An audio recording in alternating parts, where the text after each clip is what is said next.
Hey everyone, welcome to Sociastrology. Today we're going to take a look at the developing trine that's taking place between Jupiter and Saturn. So today we're going to take a look at this from the perspective of the trine that's developing between the two of them as they are in the signs of Cancer and Pisces. So Jupiter is in Cancer, Saturn is in Pisces, and they're forming a trine that's going to get really close, and it's going to stay really close for quite some time. So in terms of dates on this, if we are using a 5-degree orb, which is pretty standard, this is going to be very active from the 2nd of October through the 1st of January of 2026. But what's crazy about this is that they're actually going to be within 1 degree of each other due to the directional shifts that each planet is going to be taking. They're going to be within 1 degree of each other all the way from the 29th of October to the 5th of December. So that's a very long period of time to have these two in such a close trine to each other. It's very, very wonderful.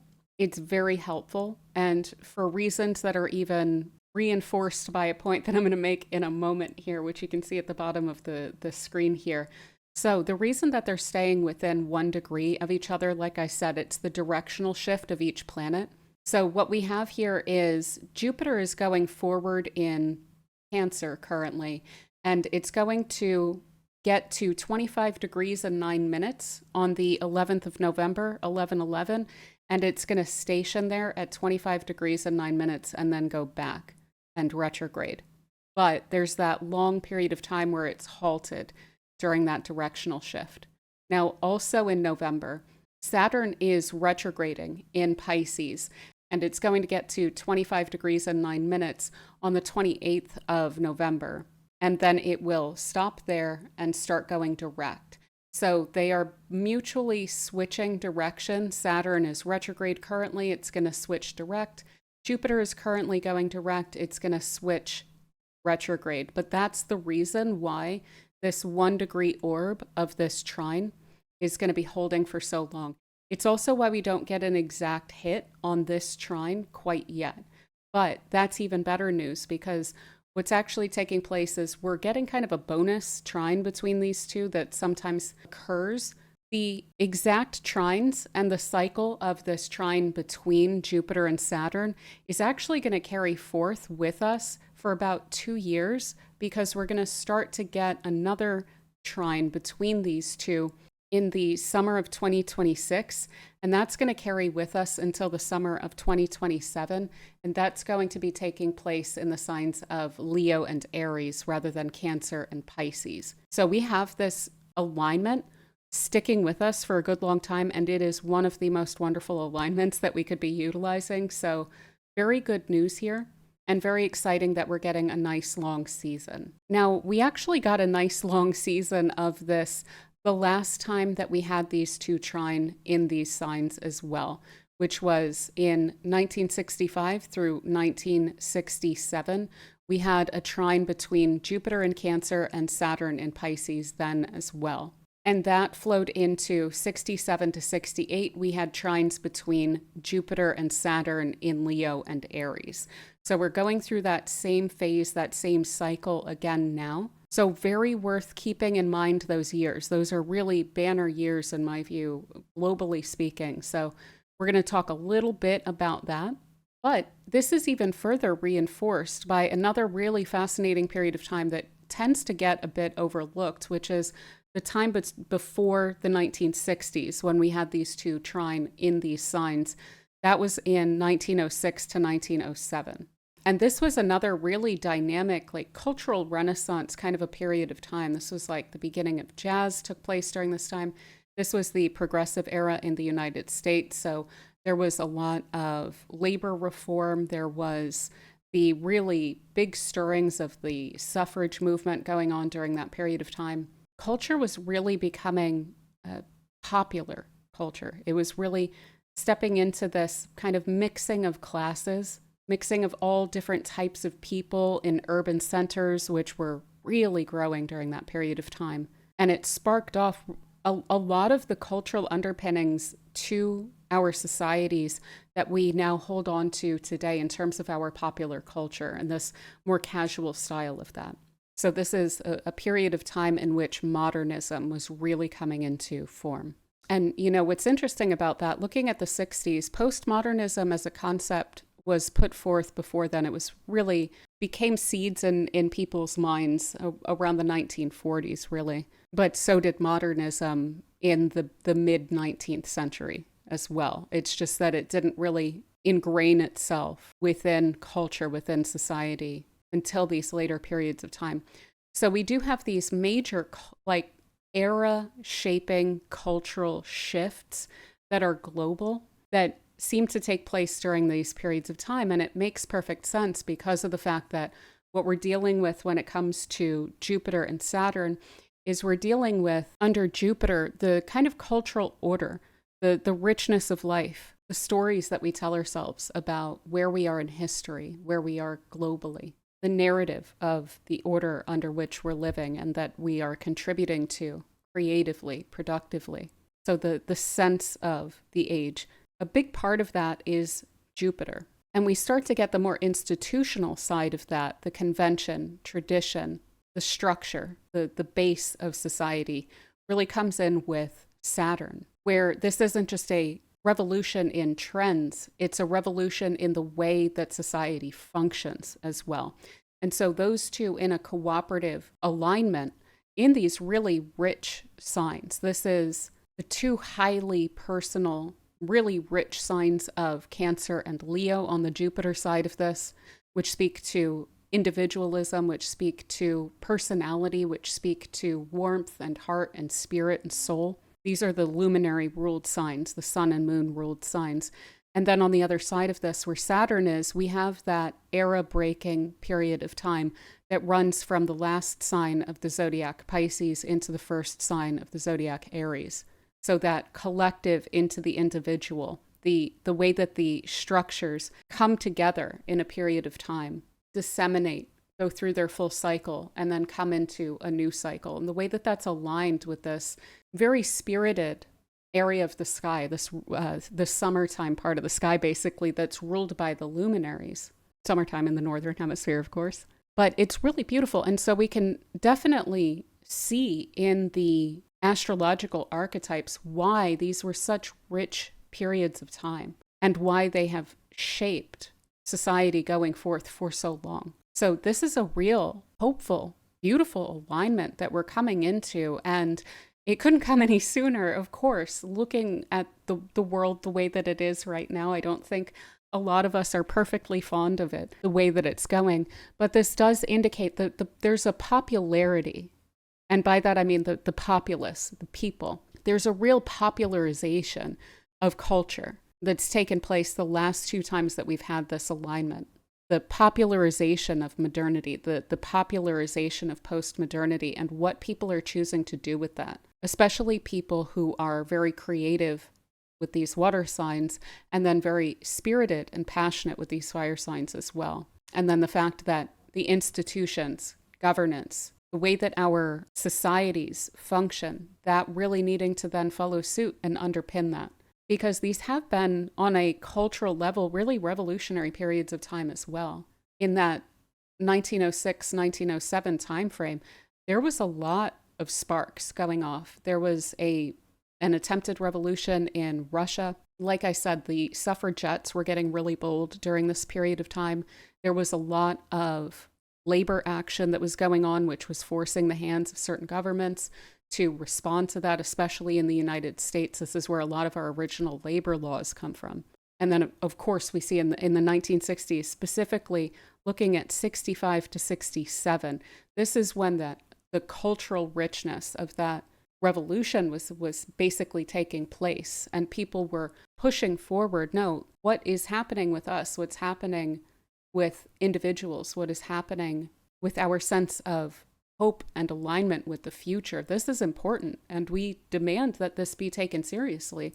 And if it's not, then in that 65, 67 timeframe, what we were really dealing with was the first student strikes, the occupations really of student buildings. This was when we had a lot of civil rights wins. The Voting Rights Act, for instance.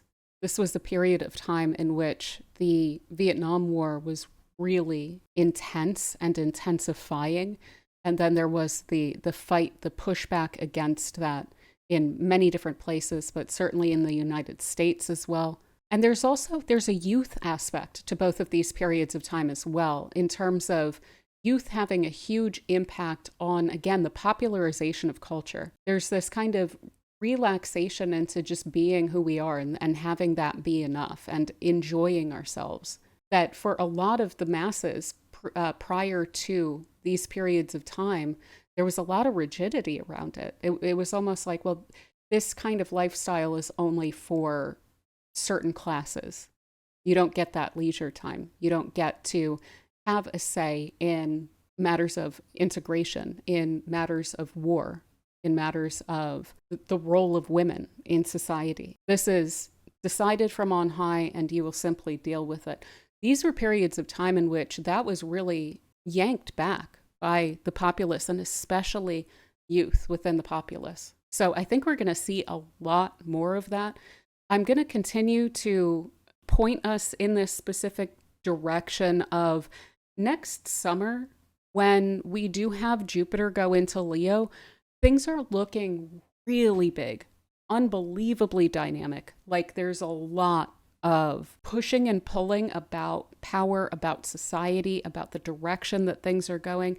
And I do think that there's going to be a huge amount of youth activity that's going to play into that. So I wouldn't be surprised if some of those groupings, if some of that is really coming together already during this trine in Pisces and Cancer, as we've seen that the 2 times before as well. So I hope that you can see why I'm really excited about this period of time. There's such a cultural richness, and that's another thing that I feel has kind of been lacking recently. It almost feels like we're in a kind of cultural rut, or a creative, artistic rut as societies. And there's this need to push things forward, to get into something new, to get into something real.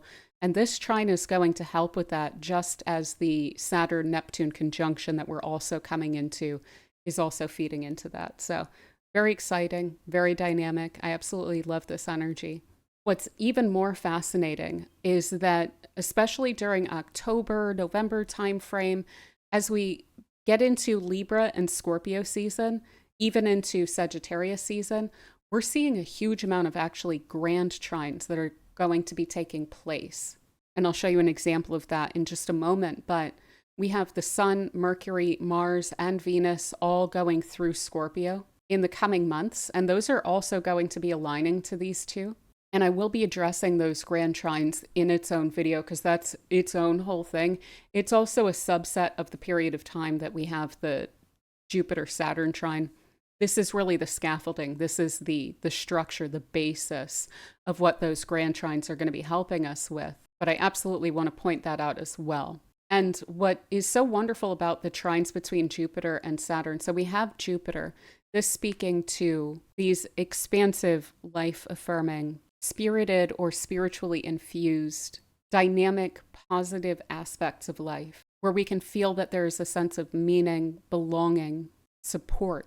And with Cancer, an emotional richness, a creative richness, a deep sense of appreciation for those around you, for the emotional well-being of oneself and others, for community, and for a sense of order within society, because we are dealing with these intermediate planets that have this more social aspect to it. So the idea that communities should be able to grow together in a life-affirming type of dynamic environment. So there's a huge amount of growth and benefit and optimism that is on the one side of this, combining that expansion and optimism with, on the Saturn side here, a sense of grounding, of discipline, of convention, of the structure of things. There can be a restraining or even constraining aspect to Saturn when it's working on its own. But when we get this trine between these two, there's a flow between them where Jupiter doesn't get too out of hand in terms of overexpanding or overextending itself, being too optimistic or too rose-colored glasses wearing. And then on the Saturn side, not being too restrictive, too constrictive. We're able to create a sense of balance between that grounded, disciplined, realistic aspect of Saturn, and then the expansion, the optimism, the goodwill of Jupiter as well. So what these two bring together is a sense of sustainability, a sense of order, comprehension, understanding of where it is that we stand and where it is that we are realistically capable of growing. It also brings a sense of regulating things, regulating the systems that we're dealing with. So one thing I will say is that economically, I know when we see a trine like this, we're tempted to say, okay, there's going to be economic growth, because usually what we feel is a sense of economic constraint when we have a square between these two. But it's really more along the lines of a sense of economic regulation. So where there is an overextension, this does wind up pulling that back to a place that's a lot more reasonable. And I wouldn't be surprised if we do see some aspects of that in society, but on a personal level, figuring out where that balance is for us in terms of inflow and outflow, stabilizing that, understanding where it is that we're going to be standing going forward, which I think is going to be really helpful because, again, I feel like that's exactly where it is that we've been lacking. That's been so frustrating, is that from one day to the next, it seems like things are structurally shifting and changing such that we don't know how to plan for the coming 6 months. So this should help with that. I'm not going to say that there's going to be this huge economic expansion. Where there has been stagnation, where there has been stifled growth, yes. But where there has been unbounded growth that is not realistic and doesn't have a real standing, we're actually probably going to see that with a bit of degrowth going on. Another thing I do want to point out here off the bat is that trines are easy flowing, but they don't necessarily force change. So if we want to harness the energy of this trine, we really need to take initiative, and it will support us in taking that initiative. But this is really an opportunity, and it depends on what it is that we choose to do with it. Looking back in history, the past 2 times that this has been aligned in this way, there's been those constraints, there's been that stifled growth, that holding society back, where people have been quite frustrated and we feel like, no, we need to burst forth. And there has therefore then been that willingness to take those steps on a personal and a collective level and a global level in order to push us into a place where we feel like we're able to step into this next era. But we did have people choosing to do that with it. So we do need to choose to act upon this opportunity to create a sense of sustainable enrichment of our societies and our cultures. So yeah, we're going to get into the personal collective aspect of this, the global aspect of this in a moment, but I do just want to give a bit of a preview of the next video where we're going to talk about the grand trines that are coming up to this alignment. And this is an example from the 26th of October when we have both Mars and Mercury coming through this area. And as you can see in the circle, we have a grand trine where there are 3 trines that are all flowing together and they're all mutually supporting each other. We're also going to get the Sun and Venus coming through this area in their own turn as well. So we have Mars and Mercury. They're going to be basically aligned to this trine, creating a grand trine between approximately the 22nd to the 31st of October. We have the Sun coming through this area in Scorpio season from the 13th to the 21st of November. That should be pretty active. Venus and then Mercury is going to go retrograde. It's going to go into Sag. It's going to turn around and it's going to come back and make this trine, this grand trine really. Mercury will do that 3 times. So it'll do it with Mars. It's going to go forward with Mars into Sagittarius. Mercury is going to turn around and join up with Venus then, as Venus is coming through this area. And those two should be active around the 22nd to the 29th of November. And then Mercury will stay there as Venus moves on. Mercury will switch direction, and then continuing from around the 29th of November to about the 9th of December, Mercury is going to be in that area doing its own thing. Now, I know we don't love a Mercury retrograde so much, but I do have to say this one looks pretty cool because of the fact that it's aligned in this way. It gives us so many different ways to turn the jewel, look at this from so many different aspects, and really clarify what it is that we're capable of doing, especially on a personal level. When these two are in Cancer, where are our values? Where is our heart? What is it that internally motivates us? How does our belief system play into all of this as well? So if we can ground that, if we can find where that is, hopefully find a sense of community and belonging as well with people who are of like mind and like heart, that should set us really well up for the fire signs that are coming up, that are going to be really passionate and a lot more active and driven starting next year, starting next summer.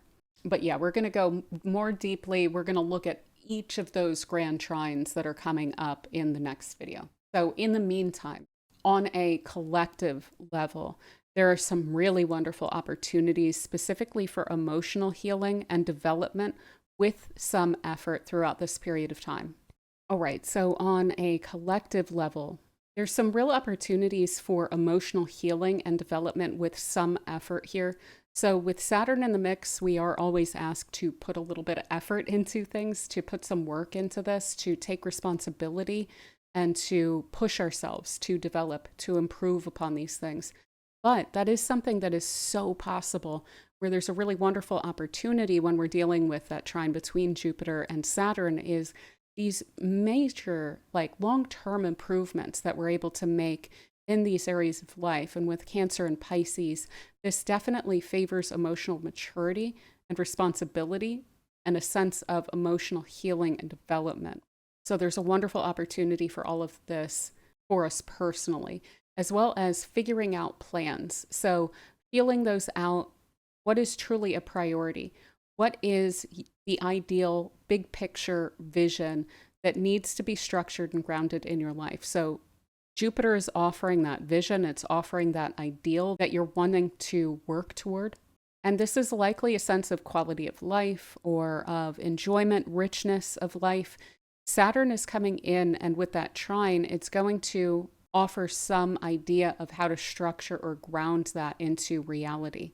So long-term planning that has some real emotional significance, like buying a home, or there may be aspects here about starting a family, choosing to go into caregiving in some way, taking care of your community, building those ties for yourself, finding creative outlets, and figuring out how to make those more and more an aspect of your life where you're able to put your energy and passion and drive into creativity, spirituality, things that feel really fundamentally aligned with you. And also taking inspiration and making something real out of it. So again, if you're a creative type, this is going to be absolutely wonderful for that. This also really favors mature partnerships where emotional needs and responsibilities are understood, and where there's the ability to figure that out together, to structure that together, to make sure that you're on the same page with other people and that you're growing in the same direction. So yeah, one of the things I would recommend focusing on perhaps most strongly around this whole broader period of time, the autumn into the winter in the Northern Hemisphere, is going to be strategizing and prioritizing what is truly important, what really aligns with your values and what you're wanting to create in your life. Strategizing around that, prioritizing that, making time, making space for figuring that out, figuring out those big plans, basically. So also then economic clarity, but possibly indirect. So again, just the feedback that we're getting from society, which directions we're going, we should be able to get some clarity about where we're standing and what moves we can take, where the opportunity lies for us. Now, balance is definitely favored with that. So this may have the impact of growth or degrowth, as I mentioned. But if we are, for instance, if I'll just give you a very standard dry example, if subscriptions have really gotten out of hand, if the outflow is not really controlled, Saturn's going to come in and point that out and be like, hey, you would probably be able to get a greater sense of satisfaction of that outflow if you were to corral it and direct it a little bit more. So being very clear about where we stand, but also where there's opportunity to bring more in and aligning us with that, especially if we are putting any sort of effort into trying to figure out where those alignments are. So, what I love about this most is that it does bring a sense of order that's not too rigid. So, like I said, there's the optimism, but there's also the realism, and those coming together in a way that creates that sense of orderliness and understanding of where it is that we stand. Another thing that is very supported by this is rewards for effort. I have said it before, I'll say it again. I do really love Saturnian rewards, and I believe wholeheartedly in them, having received them definitely many times. So, as it's coming through, it's in Jupiter's sign, it's in a favorable aspect to Jupiter. There's no reason that we should expect the worst from this Saturn. And Saturn, when it's being remotely favorable to us and we are behaving in an upright way, we're not sweeping things under the rug, we're not ignoring our responsibilities, it gives really long-term rewards. And then to be amplified as well by that Jupiter, that just brings that in so much more strongly. So again, really any solid good effort that you're bringing to the table should see some really wonderful rewards. And that's not always just going to be monetary or in specifically the thing that we think that we want. It's really more along the lines of aligning us in such a perfect way to be able to get to a place where we're able to take our next steps forward. We can see that in the previous periods of time that I was talking about on a collective level of just getting us to and then through that threshold where we're able to step into a new era, a new period of time. We can also see this then on a personal level of getting us to and then through that threshold of, yes, this opportunity does exist. You're not blocked from it. You can go in that direction. There's a really wonderful aspect of accountability within this order as well. So hopefully we can see more of that where it feels like maybe that has fallen away in certain aspects of our life, a sense of accountability, a sense of collective understanding of right and wrong. Hopefully that can bring this in a bit more.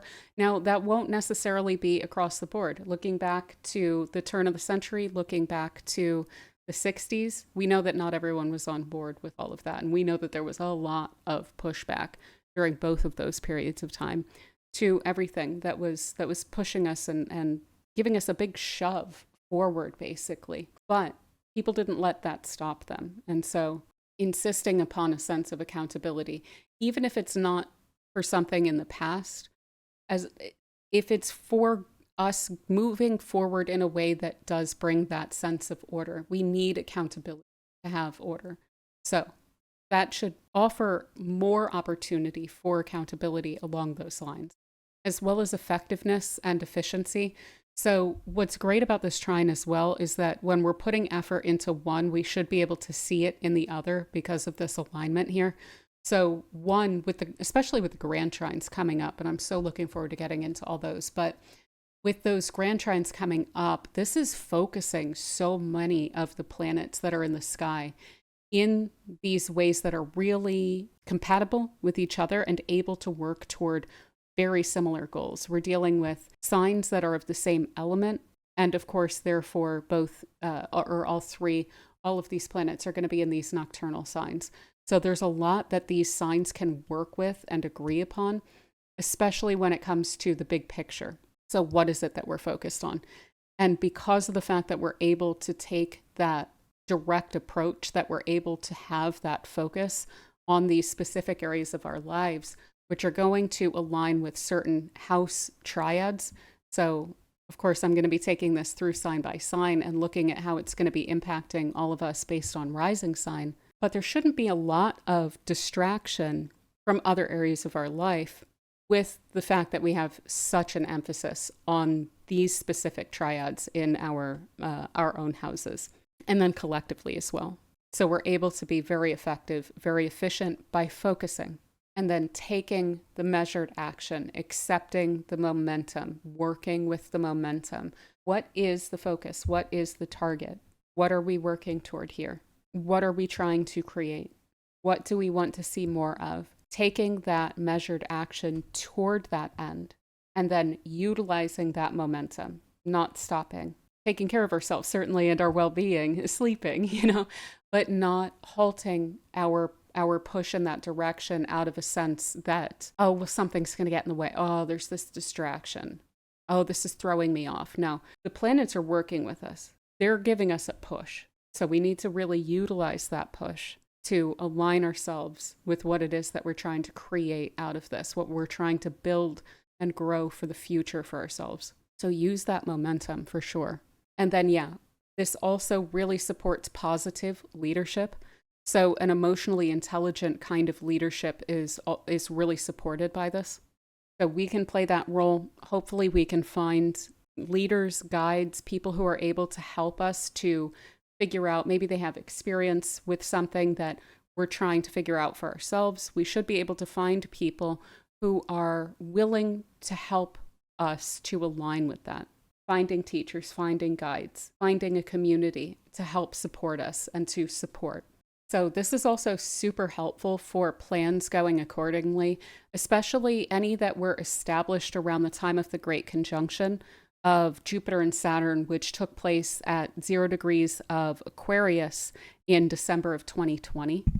So if you've had a plan, a vision, something that you've been wanting to try to create or something that you've been working on since then, it should help so much to ground that in reality, to make that real, to get you to the next step, to push you forward, to improve upon where it is that you stand with that so far. And helping then for you to keep priorities straight and to keep those priorities sustainable as well. Again, keeping in mind there is also the support for well-being here and not pushing ourselves beyond our limits. This is about balance, not too constricted, not restricted, not blocked, but also not going too far to where we wind up burning ourselves out.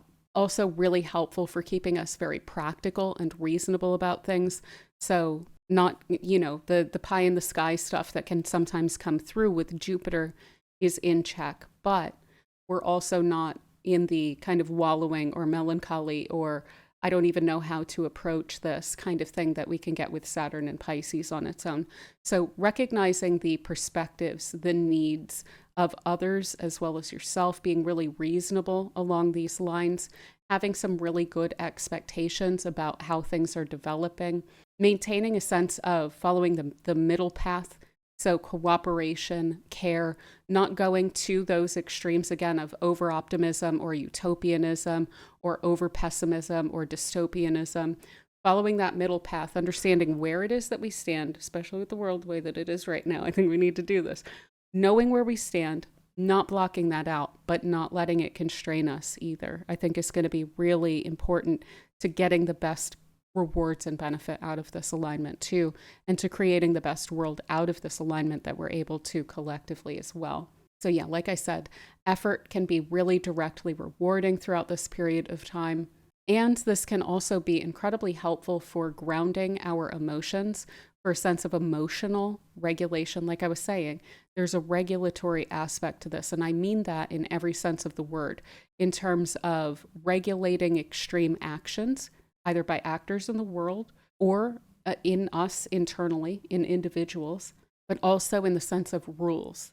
So creating those boundaries, even within ourselves, for ourselves, of when you're feeling this kind of a way and you are kind of about to go off the deep end into that, no, you stop that. And then you work on probably specific wellness practices, things like that, that can keep you in that state of emotional regulation. So keeping in check any fears that are coming up, again, especially with the way that the world is right now, we need to keep that in check if we're going to move forward in a positive direction collectively and personally. So as we work on that emotional regulation, this is going to help us immensely in the years to come with how active things are going to look and with the huge ebbs and flows that we'll see at times in the world. This is going to help us to keep us steady and to keep our communities more stable, more secure, more grounded, basically. This is also super helpful for developing intuition and instinct. So if that's something that you've been wanting to work on, if there are any courses or books or anything, studying that, developing that, working on that, you don't even need to look to others for that, but just practicing with that, I think is going to be really rewarding as well. So some things to avoid for best results. I'm just going to mention a few things. Over emotionality, over subjectivity. This is a lot of emotional depth, but we need to make sure that we are keeping our heads about us.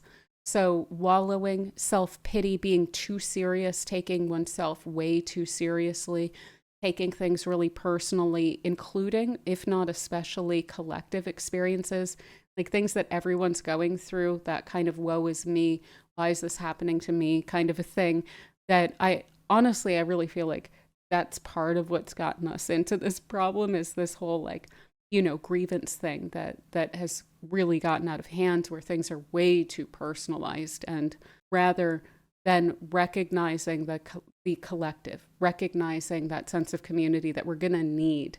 And again, emotional regulation and making sure that we are staying grounded. And also lighthearted, recognizing the fact that we need that richness, we need laughter, we need joy in our lives, we need connection in our lives, and making space for that, holding space for that.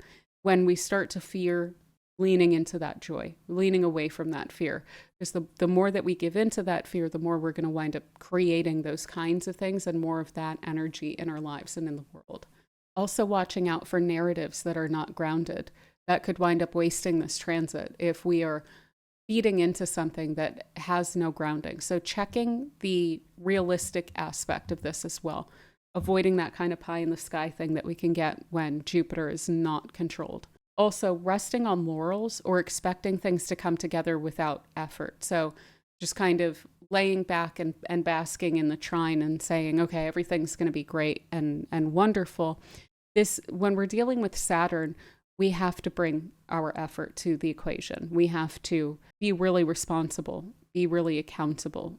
We have to put in our contribution if we want to get something out of it. So these last two things, this is more so along the lines of just not letting the transit go to waste. You can absolutely do those things, but I wouldn't expect best results unless you're trying to really ground this as well. And then, on a global level, solutions are very possible if leadership is willing to pursue and implement them. So that is something that we're going to have to keep in mind, that there's probably going to have to be a lot of corralling of leadership in order to get them in that direction. Again, both sense of regulation. So stabilization, yes, understanding where we stand, growth, degrowth, things like this, a kind of steadying, and again, just an understanding of the ground that we're working from. And then also new laws and enforcement and things like this that we're going to have to work with and work around and sometimes maybe push back on and things like that. So this is also going to definitely secure some agreements between different institutions, different countries, things like this. In a lot of cases, this is going to point to improved governance. So again, keeping in mind that there's not just one country in the world, there are many, and this itself is going to support improved governance in many different places, if not on the whole, in a lot of different places. Also, strategy and priority are going to be major talking points. So I would expect to hear a lot about, oh, this strategy, or, oh, is this a priority, in the news quite a bit as well. Now, on the other hand, the negative side of this, if we want to go full shadow, what is the worst kind of case scenario that we can get out of not only this trine between Jupiter and Saturn, but then also the grand trines that are going to be created, is tribalism. That is the number one thing that is going to be an issue, is getting into camps and protecting your camp as against the other camp, regardless of what that camp is, So it would be really heavy-handed in that way. That's going to stand out. And it's going to look not good from the perspective of everyone who's not in that specific camp. So that is something to really keep in mind, is the antidote to that really is collectivism, is recognizing community, is recognizing the fact that we're going to need to live together in order to push ourselves forward, in order to grow together. So looking for that common ground with each other, specifically in our own communities, I would say especially. But the good side of this is that it's going to go in both ways regarding empathy. This is the thing with astrology, is that it's bringing up an energy. When we're dealing with a trine, it's more likely to go in a positive direction. It's more likely to flow a little bit better, but it can go both ways. So Saturn in Pisces can realize empathy, it can also put a damper on empathy depending on how people are just deciding, choosing for themselves to utilize the transit. This will absolutely, especially since we have Jupiter in Cancer, especially since we have that Jupiter in Cancer ruling the North Node in Pisces, this is definitely most going to reward those valuing empathy. But empathy itself is also going to continue to be a topic that we're discussing, and hopefully more productively with the trine here, similar to the way that we have since Saturn went into Pisces in 2023. Really been a buzzword that whole time. So those are also some things to keep in mind.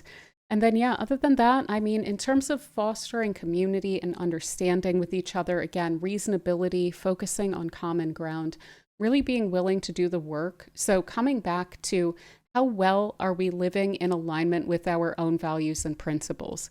Trying our absolute best to not be hypocritical about those things, because Saturn can bring in some really interesting lessons about things like that if we're not paying attention and we're not really trying our best to live in alignment with what it is that we're wanting to see in the world. Not taking as an excuse, oh, well, these people are doing X, Y, Z, so therefore I don't have any rules. I'm not regulated by my own values. No, we should definitely all be living as closely in alignment with our own values as possible, especially during this period of time. Again, emotional regulation is going to help with understanding and community a lot as well. So knowing our limits and honoring them, not pushing ourselves beyond those, taking time to breathe, engaging with positive, supportive, healthy activities. One thing I would highly recommend is when the news cycle gets super negative, tune out. So let me throw this out there. I know some people might think that this is kind of crazy, but when the news cycle is this extreme and people are pushing it to these extremes, and there's this, you need to hate this, and you need to hate that, and you need to hate this, and everyone's angry, and everyone's getting into their own camps, and so on. That's a recipe for disaster, and it's also a recipe for destroying individuals' abilities to function. That is fight or flight mode. That is extreme reactivity that becomes a habit, that becomes an addiction, that becomes normal. So try your best not to normalize that. Try your best not to participate in that. If it means tuning completely out, what difference really does it make if all of us know every little aspect of every little stupid story that's getting pushed during this period of time? It makes very little difference. In fact, it does a lot of harm if we're all in that mind space.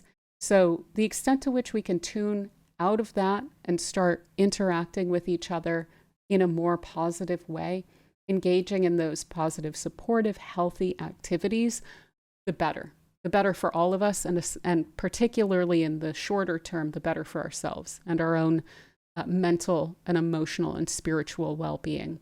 So recognizing and addressing those fight or flight sensations. Some are probably going to attempt to play upon those with those fear tactics or other manipulation. Try your best not to participate in those things. Forgiveness is also really excellent to focus in on with this. So if you are harboring those negative emotions, completely understandable, but they are likely to infuse what you're applying your energies to. So bringing a sense of positive intention to your activities is also going to be really important, to infusing those with an energy of sustainable and healthy growth that this trine potentially offers. Also focusing then on mutual well-being. So charity and care work should be really supported and very well rewarded karmically throughout this period of time. Again, with that North Node is ruled by this Jupiter in Cancer. It's in Pisces up there with Saturn. So very worth keeping in mind that the more that we can lean into forgiveness, mutual well-being, understanding. If someone is totally in a bad way, if someone is totally off base, if someone is totally the worst person in the world, the best thing that we can do for us about that is, all right, that's the situation, but I'm not going to meet you there. Finally, religious or spiritual institutions may wind up offering a lot of guidance regarding regulation around this period of time. So we may see a lot of weighing in by religious or spiritual figures around this time as well. And again, that wouldn't surprise me, because that is the crux of the big problem right now, is that our energies are just way off right now.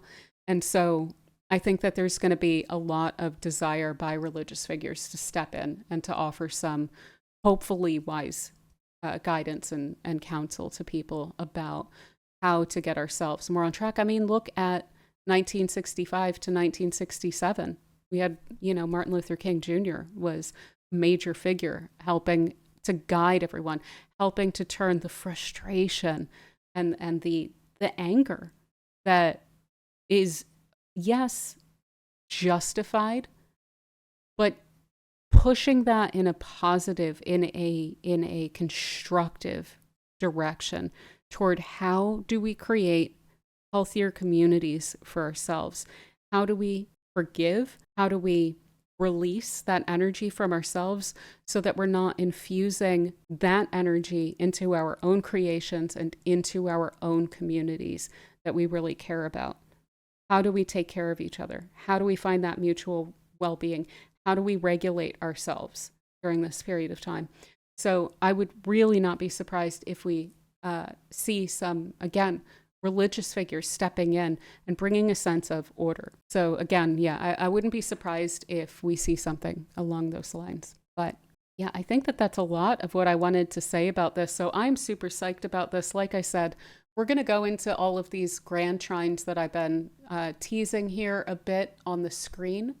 And we'll look at that on a personal level as well. Of course, there are timestamps for everyone to check out their rising sign. Primarily, if you want to check for a quadrant house system, you can adjust the rising sign. That's perfectly fine. If your houses don't perfectly align with the whole house system, which I'm typically reading for by rising sign in the zodiac readings, totally feel free to adjust that as desired.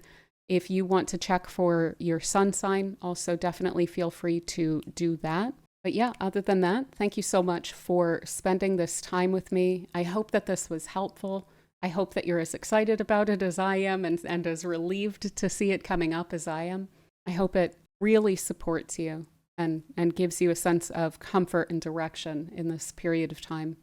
And also, if you don't mind hitting the thumbs up button if you liked this video, I greatly appreciate that. It helps the video to spread around. It helps us with the algorithm. And then if you would like to stick around by subscribing, I would also love to have you here for future videos like this. And thank you so much to the members of the channel as well. Angel Niblock, Michelle Howell, JJ, Deborah Keel-Leavitt, Patrick McKenney, Jody, Anne-Marie, C. Rezer, Peace Out, Maria Cyril Hyro, Rachel Windholtz, The Z-Man 1291, Lynn Newman, Long T Standing, Nelson Cat Maya, Connie DiMartino, Dolly Geezy, Mango JT, B Love, Grace, Psyche Lloyd, Noah, Aquarian Antiquarian, Susan Martin, Jonathan Mason, Chad Wiseman, Ezekiel David LaRosa, Adrienne K, Astrology Party, On the Road, SP, Karen, Teresa Jones, Seda Tapkuoglu, Sherry Leas, Horse Dog Notebook, Justice League Pie, and Nioke Beam. Thank you so much for your support. Much love to you.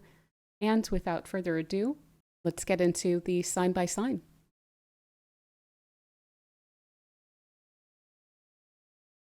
All right, so for Aries, we have the trine between Jupiter in Cancer and Saturn in Pisces, running from your 4th house to your 12th house. So for you, this is fundamentally very personal, very internal. And so this is going to be speaking to your emotions a lot, as well as just what's going on inside of you. So this is really helpful in terms of grounding your emotional and spiritual healing. That's something that you've been working on. This should be really helpful to that end, especially if you're able to create a really comfortable, welcoming, relaxed home environment for yourself. This can create a space for you to get a lot done that is either really personal, internal, or is just private work that you're trying to get done on your own time and in your own space. So that private work could also speak to some ancestral work, or can speak to other types of spiritual connections. That may be something that you've been working on for some time, with Saturn having been in your 12th house, getting really serious about your spirituality and your spiritual practice, focusing on dedication and devotion to that, as well as a lot of spiritual discipline. So really focusing on what feels right to you and acting with integrity from that space. Now, that's also then going to support Jupiter in your 4th, which is speaking to your core, your standing, your sense of stability with where you're at, where you're coming from. So bringing a lot of confidence to that through dedication, discipline, which is driven up internally or spiritually. And in terms of ancestral work, this can also speak to conditioning. Now, this can be direct conditioning from parents, from your childhood, but it can also certainly speak to patterns, family patterns that have been passed down through generations, expectations, standards of behavior, tradition, things like this. So looking into how much that actually supports you, how much that actually makes you feel secure and safe and stable within yourself. If you're finding areas where it doesn't seem to offer that, this would provide an opportunity to work through some of that. It won't necessarily just be a one and done overnight kind of a situation, but it does give you the grounding and the focus to be able to work through that, to put that effort in sustainably.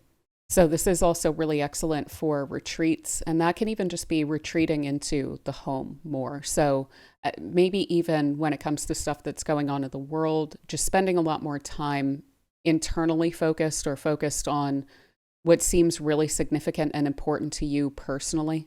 Spending some time alone in your own thoughts and your own intuition. How is it that you're feeling about where it is that you stand? This is also really helpful for therapy, especially, again, things that have to do with ancestry or upbringing, things like this. Rewards of that are likely to be really long lasting with this trine here.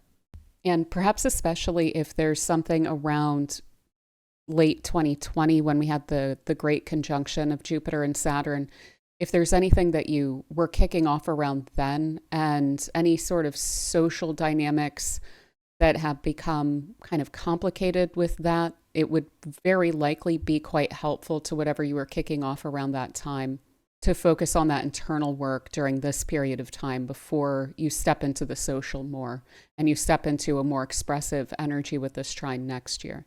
So really working on that core spiritual understanding, where it is that you stand personally on certain issues, developing and introspecting and focusing on and processing that, figuring out what your personal internal priorities are so that you can express that outwardly more comfortably, again, starting next year when this trine moves into Aries and Leo, your 1st and 5th houses. So yeah, I think that's pretty much what I have for you for now, Aries. We're going to look at this very shortly from the perspective of the various grand trines that you'll be experiencing as planets, the inner planets, are moving through your 8th house as well. But that's the core, the crux of what Jupiter and Saturn are helping you work through during this period of time. So I hope that it treats you super well, and thank you so much for spending this time with me.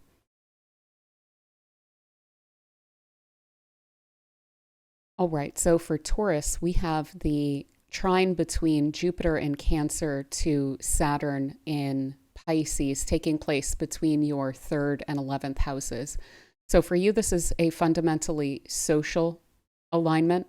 This can speak to having a lot of social responsibilities that are placed upon you, a lot of communication. You may feel like you're kind of the anchor or the linchpin in some sort of social situation where you're needing to kind of pull a lot of weight for different people to bring them together, to get them on the same page about any sort of collective or group efforts, plans, things like this.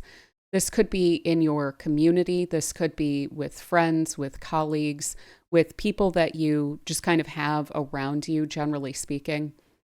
The 3rd house can specifically speak to those neighbors, community members, extended family, siblings, but the 11th house has to do with friends, social groups, and colleagues. So there's some overlap that's potentially in that as well.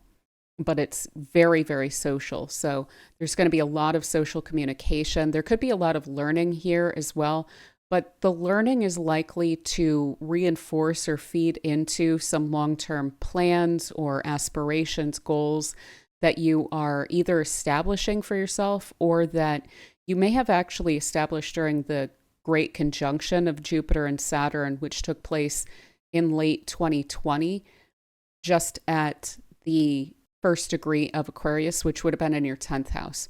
So again, this would be speaking to ambitions, aspirations, potentially specifically your career plans, but really future goals and things like that. So we can see how those community connections are now getting more integral to those plans.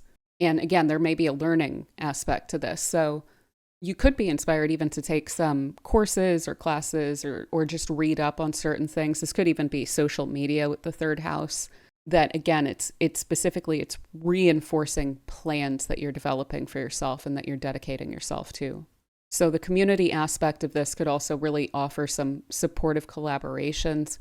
So there may be, if you're not already involved with certain groups or things like this, which could well be the case. We've had Saturn in your 11th for a little while, but we didn't have Jupiter in the 3rd pushing toward this. Saturn can actually kind of isolate us a little bit. With the trine, I don't expect that would be the case, but if you have pulled back a bit from some collaborations, this would be a really wonderful time to get that grounded and moving forward. Again, there's likely to be tangible support there, sustainable, tangible support with these two in this trine.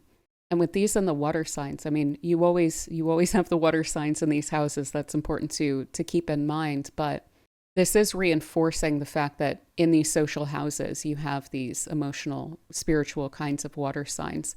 And so this could be speaking to something around healing or emotional connections, support, mutual support, things like this that come through with the water signs as well. And so that emotion could even be coming through your voice during this period of time. I would be, to the extent that you can, speaking in a Cancerian kind of a way. So speaking in a way that is very affirming to yourself and to other people, that's very sensitive to whatever it is that people are experiencing or feeling at any given moment.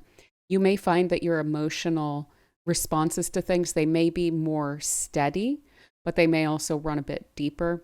So you may be reflecting that as well in your voice. And again, the extent to which you can utilize those positive aspects of Cancer, that nurturing kind of warmth and care that you can bring to your voice, to your communications, to your connections with people, that should really bolster those collaborations and how they are feeding into your long-term goals.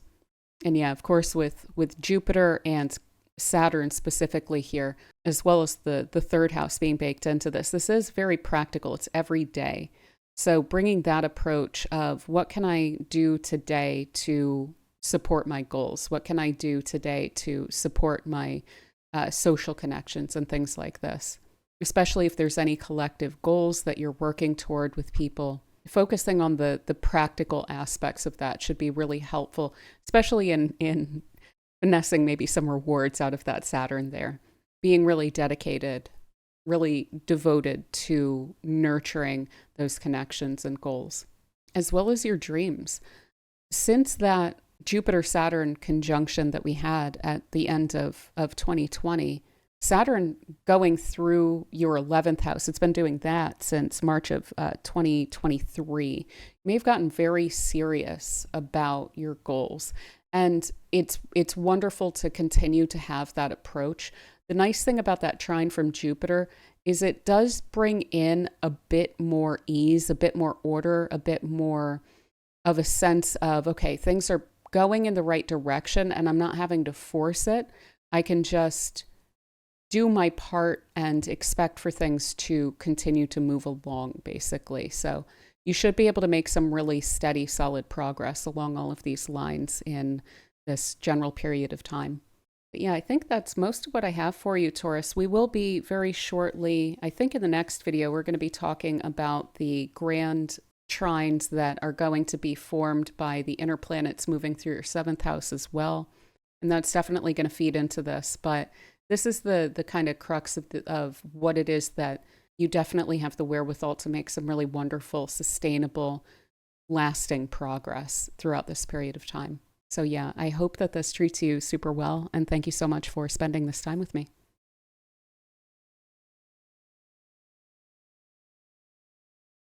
All right, so for Gemini, we have the trine between Jupiter in Cancer to Saturn in Pisces running between your second and your 10th houses. So for you, this is fundamentally material. It's regarding your success. It's regarding how aligned your goals are and your ambitions with your values. So Jupiter in this place can be really helpful to income.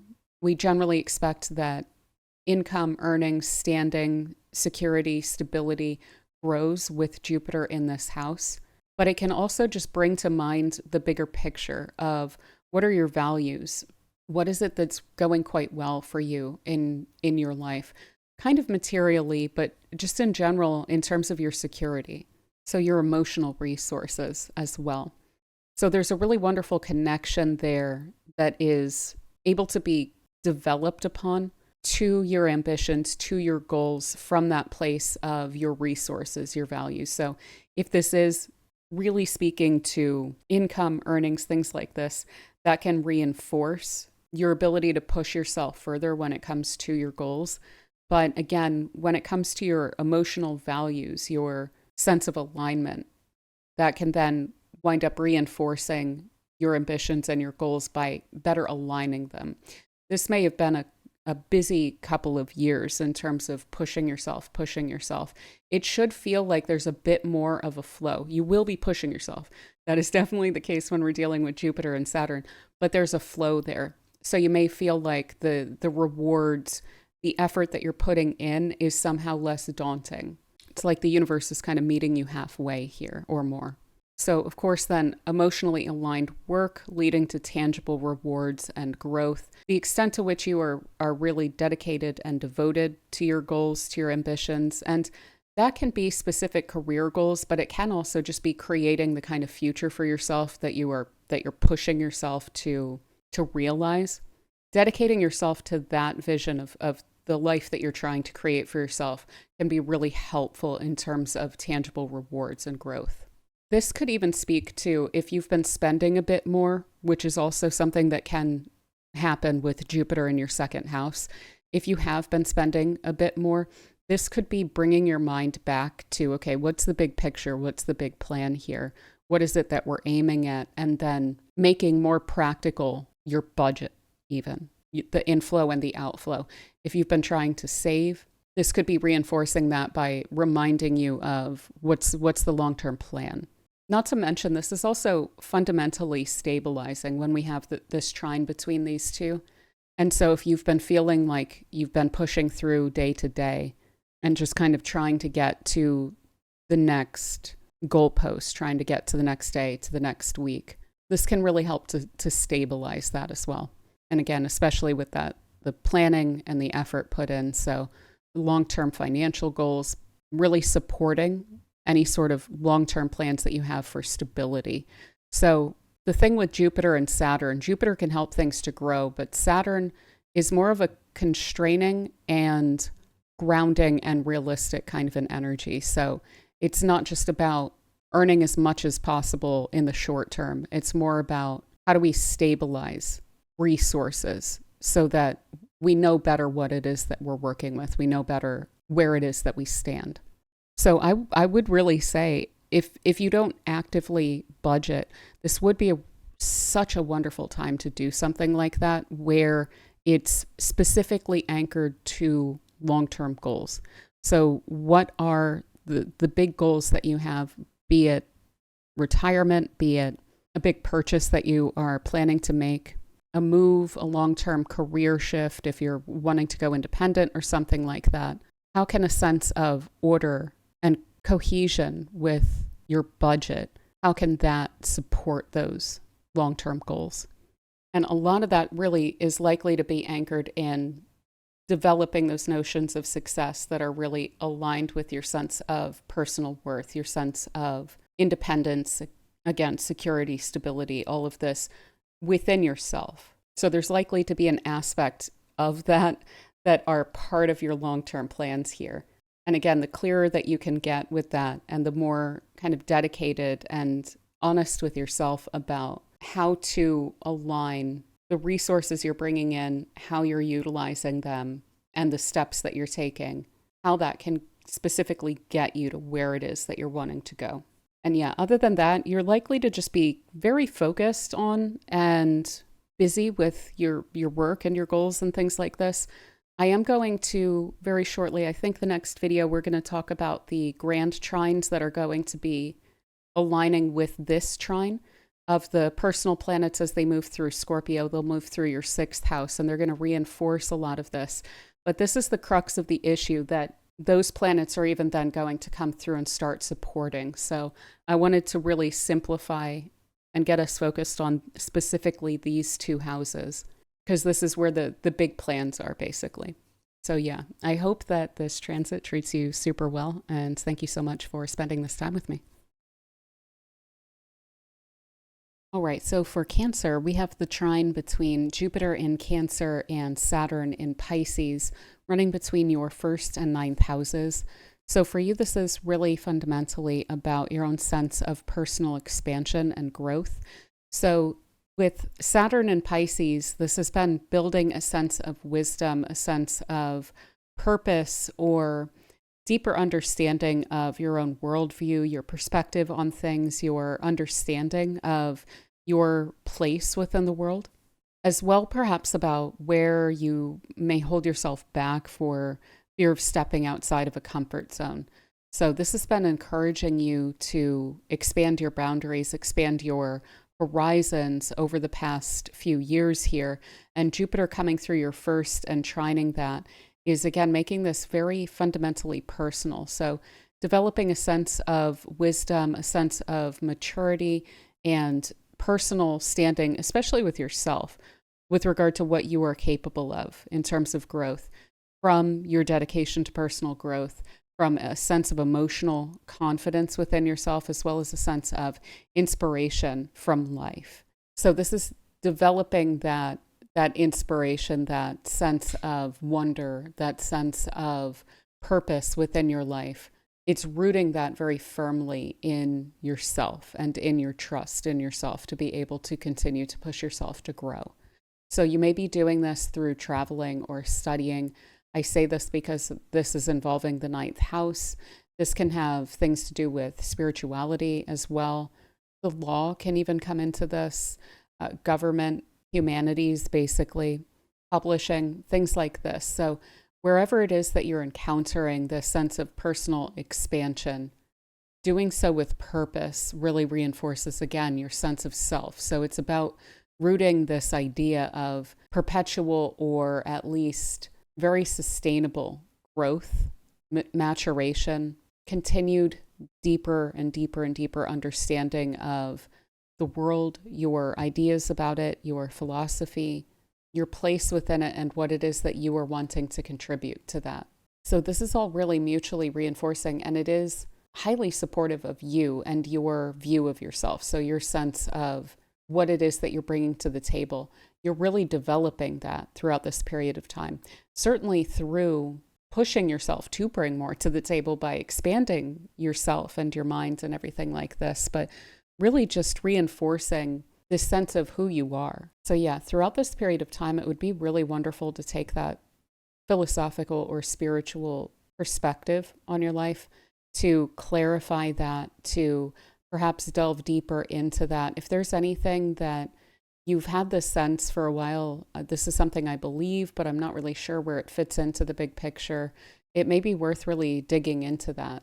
I was actually thinking earlier when I was looking at this alignment for you that it's interesting that now it's a bit easier with the chat bots and everything to just say, hey, this is the kind of idea that I am looking into or carrying, and I want to look into it more. Like, how do I find more on that?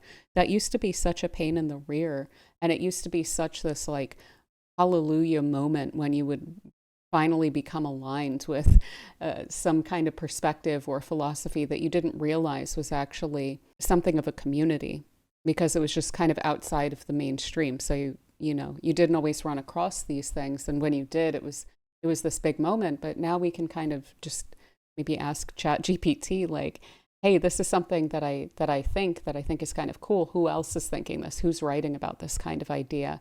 And maybe even asking it how it intersects with other things.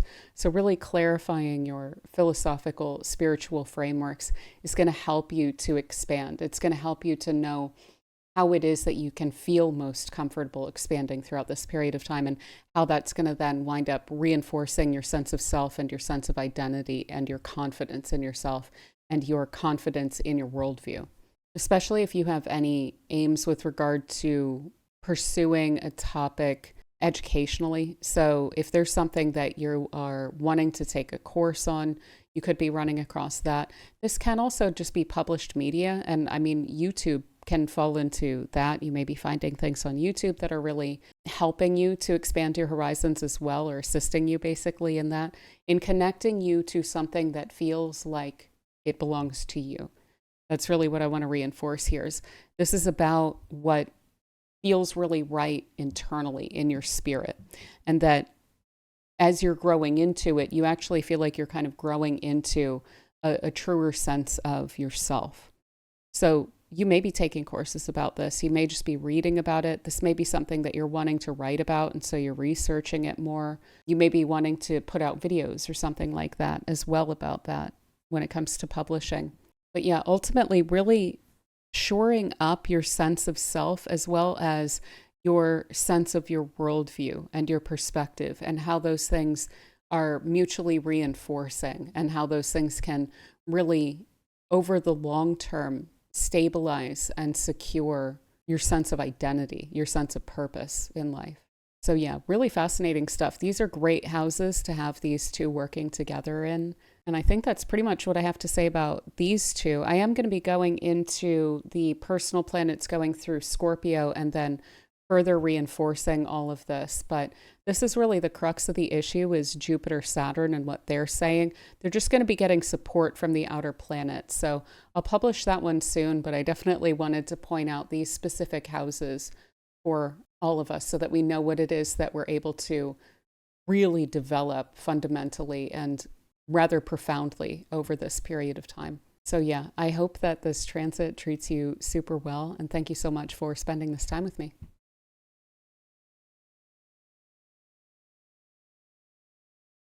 All right, so for Leo, we have Jupiter in Cancer trine to Saturn in Pisces, running between your 12th and your 8th houses. And so for you, this is fundamentally spiritual and psychological in nature. There may be questions or pushes and pulls when it comes to matters of trust in yourself, trust in other people, trust in the universe, certainly, which should be really helpful throughout this period of time to develop your sense of being able to rely on yourself, regardless of circumstance, as well as to rely on the universe to really meet you halfway and support you. Not to mention then, as an extension of that, then your ability to be vulnerable with other people, your ability to open up and to work on trust and develop interdependent connections and things like this that are really healthy. So with this trine, there's a lot of private, personal, again, emotional, spiritual, psychological growth that is grounded in a sense of developing emotional maturity and doing the deep fundamental work of transforming yourself through a greater understanding and greater honesty with yourself about your emotional needs and your psychological needs. Perhaps there's some conditioning that this is also going to be speaking to. That would not surprise me at all in terms of what you've been conditioned to trust or distrust, whether it be through experience or through what you were taught as a child.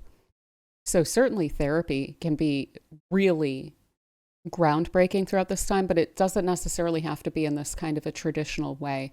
This is really just speaking to a sense of healing and emotional honesty with yourself. You may also find yourself in enjoying solitude, enjoying time to yourself, enjoying time to just spend with maybe some esoteric texts or some spiritual connection or divination or astrology, something like this that you're kind of digging into, taking very seriously throughout this period of time and developing that sense of connection that you have. So there's a sense of like sacred solitude that is pushing you toward a major emotional transformation throughout this time that has the potential to be really deep and long term if this is something that you're really wanting to work with. It is a trine, so you won't really be forced to do that. But if that's something that you're wanting to work on, this is unbelievably helpful to that end. This is just about as much help as you can get along these lines. So I would definitely recommend utilizing this.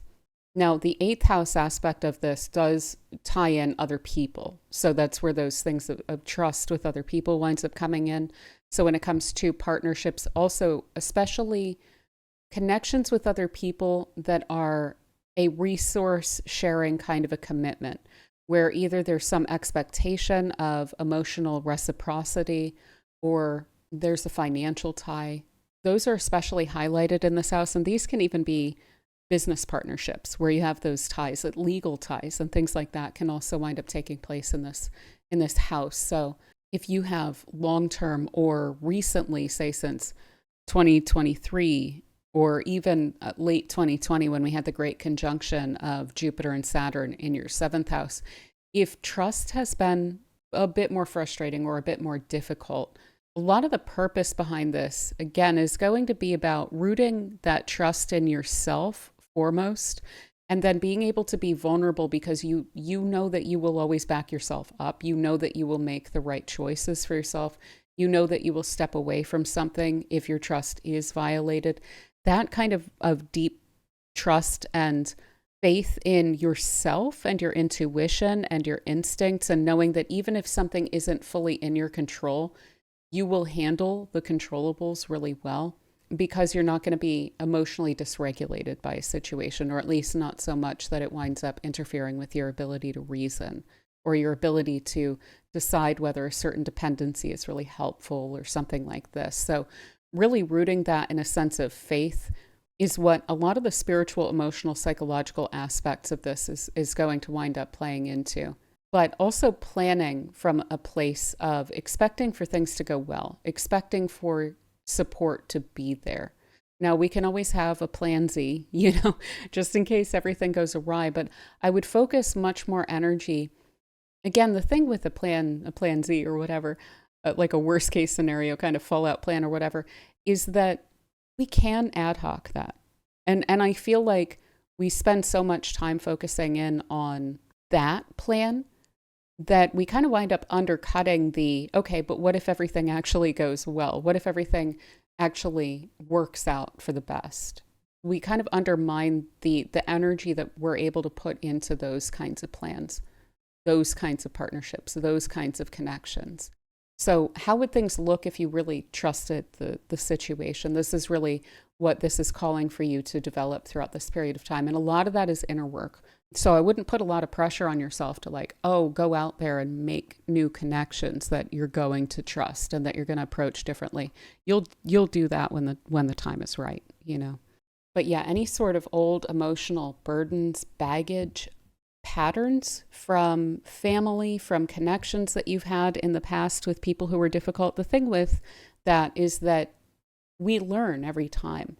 So it's less and less frequent that we're going to actually wind up intertwined with someone that can become kind of burdensome or difficult or can cause some hurt or cause us to put up those walls. So if there has been any experience like that, if you've picked up on lessons like that from family, from ancestry even, really processing and releasing those things will also be really helpful for you in terms of your own inner emotional expansion, this emotional transformation, so that you can just feel spiritually a lot lighter. And by spiritually, I mean also in terms of your spirit, but also in terms of spiritual trust too, So trust in the unseen, that spiritual trust is very supportive throughout this period of time. It's trying to anchor you. It's trying to bring you a sense of inner stability and security.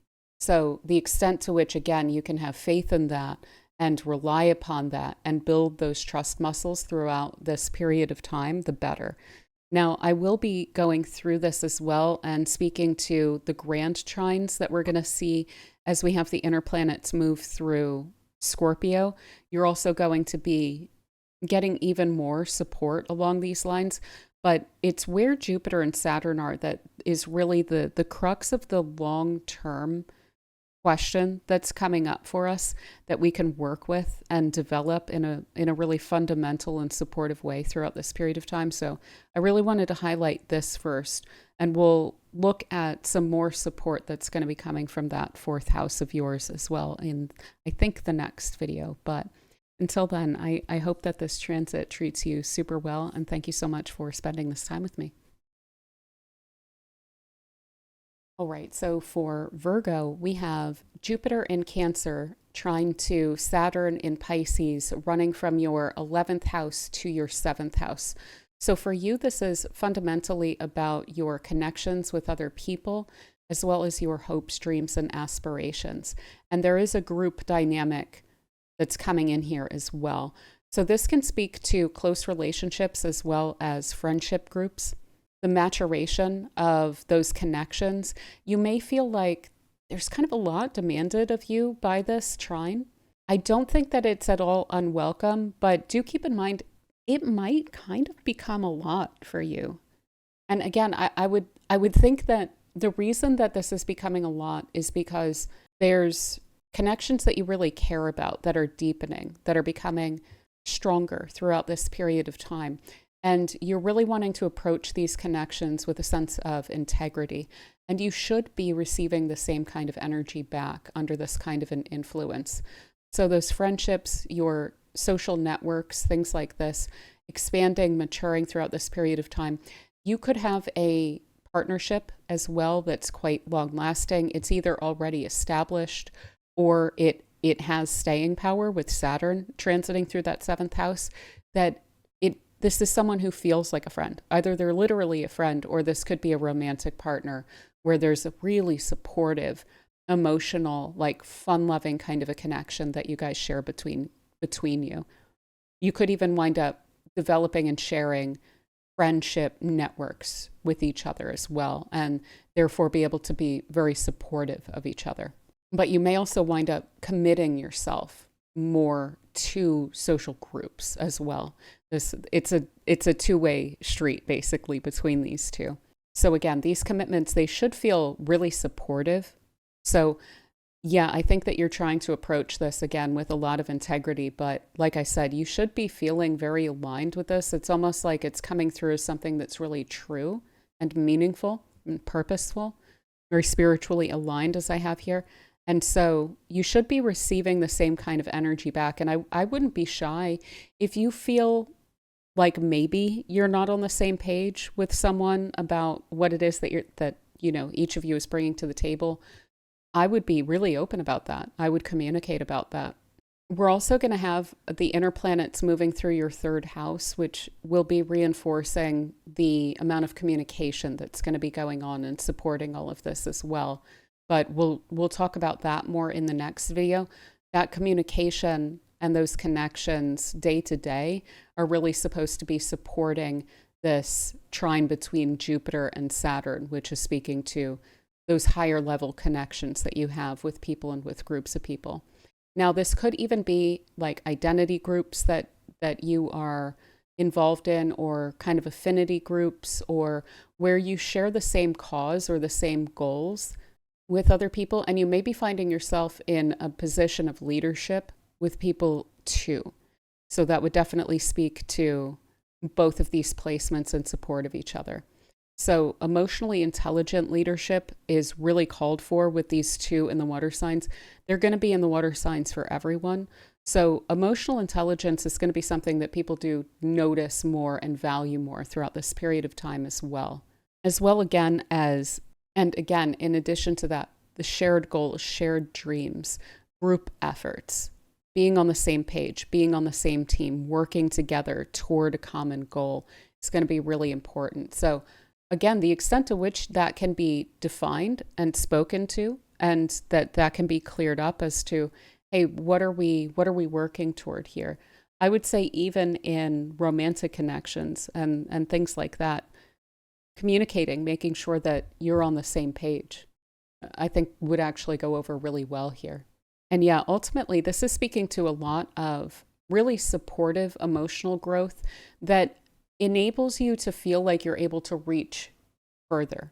So there's also goals, hopes, dreams, aspirations in the 11th house, and that's being supported by these connections that you have. So it's likely that that is pushing that one step further, even of this is your goal, your dream, your hope, your aspiration. And then you get support and you realize, okay, I'm going to be able to get to that place easier than I thought, because I wasn't necessarily considering this level of support in the equation. So I may actually be able to push myself to get that even further. So that may be where these kind of leadership roles and all of this kind of extra push for you is coming from. So really bringing that dedication as well to your own growth, but also the growth, the hopes, dreams, aspirations of other people. If you're able to support those as well and really bring a sense of affirmation and building people up and trying to contribute to the confidence of other people and being able to do and bring to the table what they are as well, I mean, that's just going to be so wonderfully mutually reinforcing, I think, to bring that sense of dedication to balanced partnerships, to reaping what you're sowing. And so sowing really positive and affirming seeds with other people so that you're able, maybe not just so that you're able to get that back, but then receiving that back as well. And that, of course, is that emotionally intelligent leadership that you're able to bring to the table.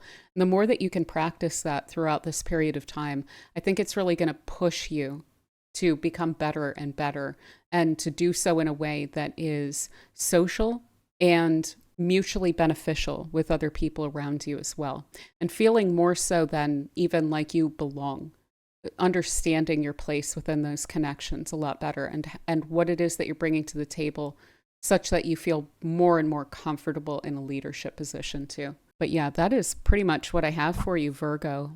Like I said, we're going to go into the grand trine that's going to be coming up here, that's going to be even more supportive to this. But this is the crux of what's going on for you. It's going to be running between that 7th and 11th house there. So yeah, I hope that this transit treats you super well. And thank you so much for spending this time with me.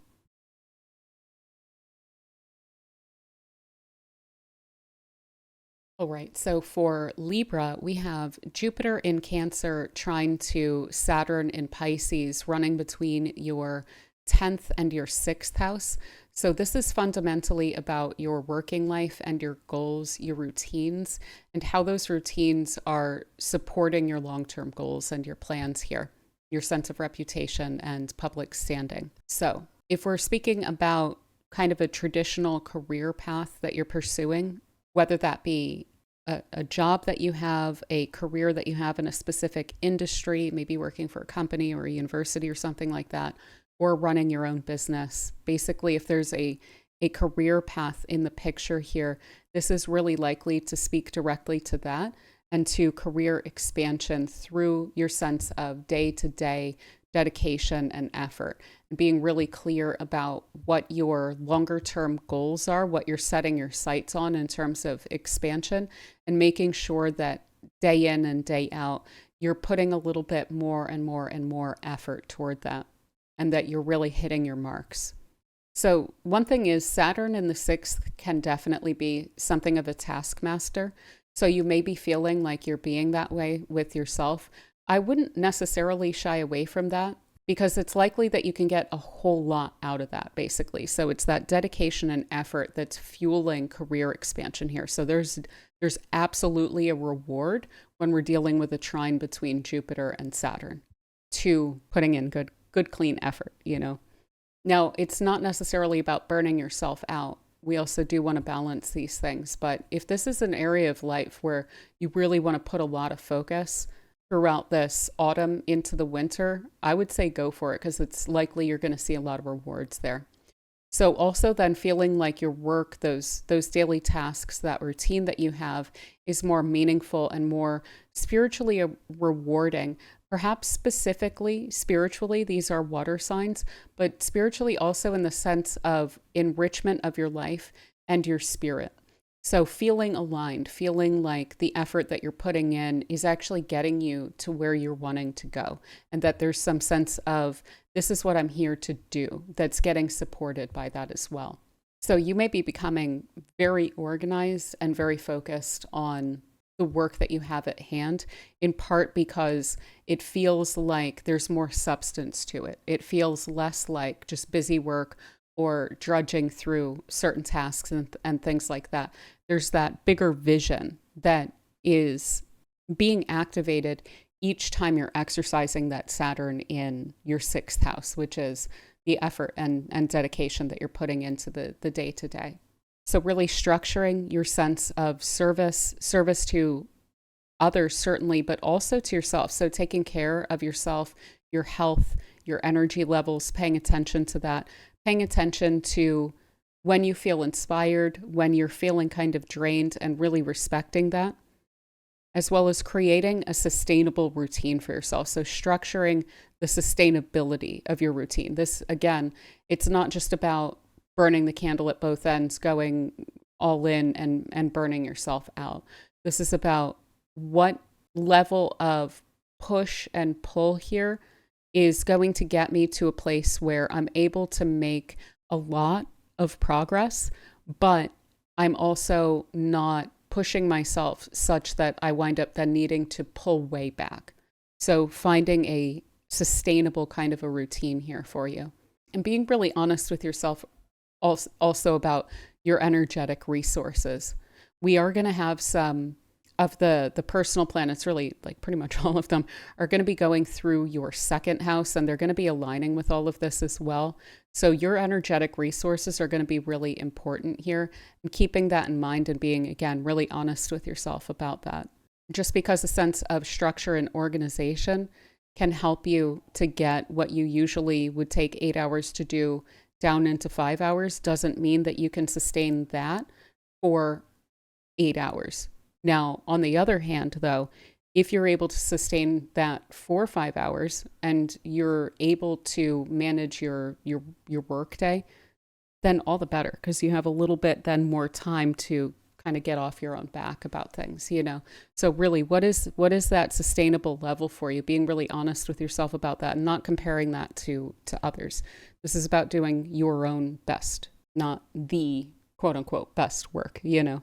So with Jupiter up in the 10th, then as you're doing this, as you're being really practical about your day to day, as you're being very productive, there's recognition that comes from that. And that can be about the attitude that you're bringing to the table, just this kind of can-do, calm, yet rather, enthusiastic kind of an energy that you can bring to your productivity throughout this period of time, or just straightforwardly what it is that you're getting done and the quality of that can really bring some professional recognition. And if you work for someone, it's likely that that's going to get seen around this time. So if that's something that sometimes frustrates you, that maybe you put in a lot of effort, that you're really aiming for quality, and sometimes it goes overlooked, it's much less likely that that's going to get overlooked by others.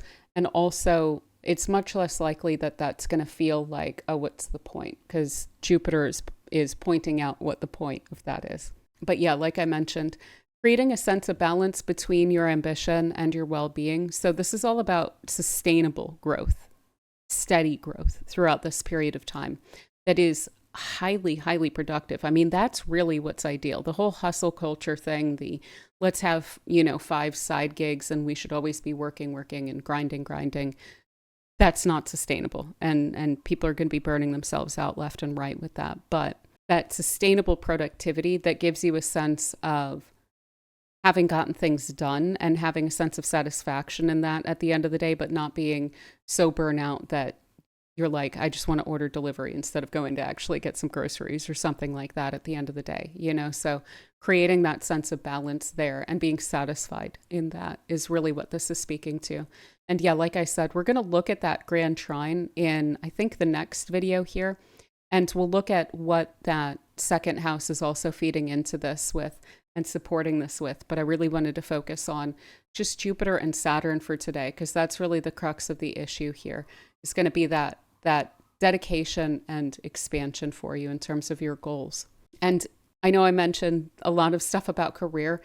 If for you, you don't have a kind of traditional career like this is really about getting yourself to where you're wanting to go, focusing on future plans and future expansion, what it is that you're wanting to create of your life at this point in time, and then making sure that your routines, your tasks, and the way that you're handling your health is really supportive of that.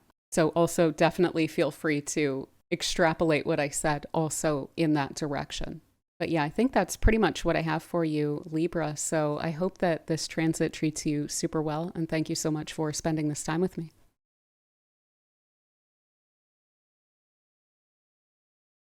All right, so for Scorpio, we have the trine between Jupiter in Cancer and Saturn in Pisces running between your 9th and 5th houses. So for you, this is fundamentally about a sense of expansion and expression, your spirit and joy throughout this period of time. So these are really wonderful houses to have lit up, for one thing, but this can speak to anything that really pushes you into a place that feels like there's a lot of growth, but also a lot of enthusiasm. So this can speak directly to travel or study or spiritual pursuits with Jupiter up in your 9th house. But this is also speaking to enriching that and feeling really aligned with that, feeling inspired along those lines, and then also feeling very creative, and what that creative kind of interest and fascination and joy can provide to those pursuits of your higher mind and your sense of expanding your experience of life, expanding your sense of your worldview. So there may be, for sure, an intellectual or a spiritual interest that you're getting way into and that's really supportive of you throughout this period of time. This could be creative, though, and there can just be these kinds of threads of higher analysis and higher appreciation that's going into that. This can certainly also speak to your children, if you have children, and watching them mature and then growing with them, noticing the sense of mutual growth between you and your children. So in the 5th house, we can also sometimes see romantic connections come through. So this could also speak to something along those lines with a romantic connection, that there's this sense of meaning or belief or dedication, that kind of higher perspective that's getting brought into that kind of a romantic connection. And maybe you are making that connection with yourself through a romantic partner as well. Or, like I said here, through creative projects that are really meaningful to you, that these things that you love, it's not just people that you love, but it's also things that you love that really speak to your heart in the 5th house there. So you may even be honing your skills. So when it comes to the study aspect of this, you may actually be training or further developing your skill in something, or branching off into another direction of something that you've mastered at this point, and just wanting to make that more complete, more whole by bringing in another element to it. So for instance, for a musician, this could speak to playing more with others and maybe even playing for the public with Jupiter up in the 9th house there as one example. But yeah, again, with the 9th house highlighted here, this can also speak to teaching. So not just studying, but also teaching, and not just expanding your horizons through learning, but also expanding your horizons through disseminating your knowledge. So publishing in any sense of that, mentorship, being on either side of that as well. So connecting out with other beings in terms of your own interests. And then again, enriching that, making that more whole through those connections with others who have similar interests and are of like mind. And those connections should be really fulfilling throughout this period of time and very, very supportive of you and your creative endeavors, or your sense of being able to express your love and your joy, for instance, with a romantic partner or with children. But yeah, ultimately, this is really speaking to the ability to create a foundation of fun and joy and prioritize that more throughout this period of time, as well as a sense of faith that, for instance, if you tend to be very dedicated to career or being really serious and making sure that you're doing everything right and, the mundane aspects of life and making sure that you're hitting all your marks and everything, reprioritizing this aspect of your spirit and your expression and your expansion and the fact that this is really what life is all about. So prioritizing that, but recognizing that there can be focus in that. So you can set aside time for that. You can even incorporate that into those more productive periods of time in your life, in your day. So bringing in those joys through all different aspects of your life, basically. And the fact that all of this can really coexist. So you can be joyful and dedicated to a creative endeavor or a project or a skill or an interest of yours, and yet still remain through that really enthusiastic and really spirited and really joyful about it as well. Now, I will be talking about the grand trines that are going to be created by all of the inner planets going through Scorpio, going through your first house, and really bringing to bear your own personal energy to these endeavors as well. But I wanted to point out this trine in and of itself between Jupiter and Saturn. For one thing, because it's lasting for longer than the planets going through Scorpio. But additionally, because this is really the crux of the issue. So this is all about expanding your sense of joy, your sense of spirit, and prioritizing that more throughout your life. So yeah, I think that's pretty much what I have for you, Scorpio, for now. So until next time, I hope that this transit treats you super well. And thank you so much for spending this time with me. All right, so for Sagittarius, we have Jupiter in Cancer trine to Saturn in Pisces, running from your 8th to your 4th houses. So this is speaking to close dynamics, especially family dynamics.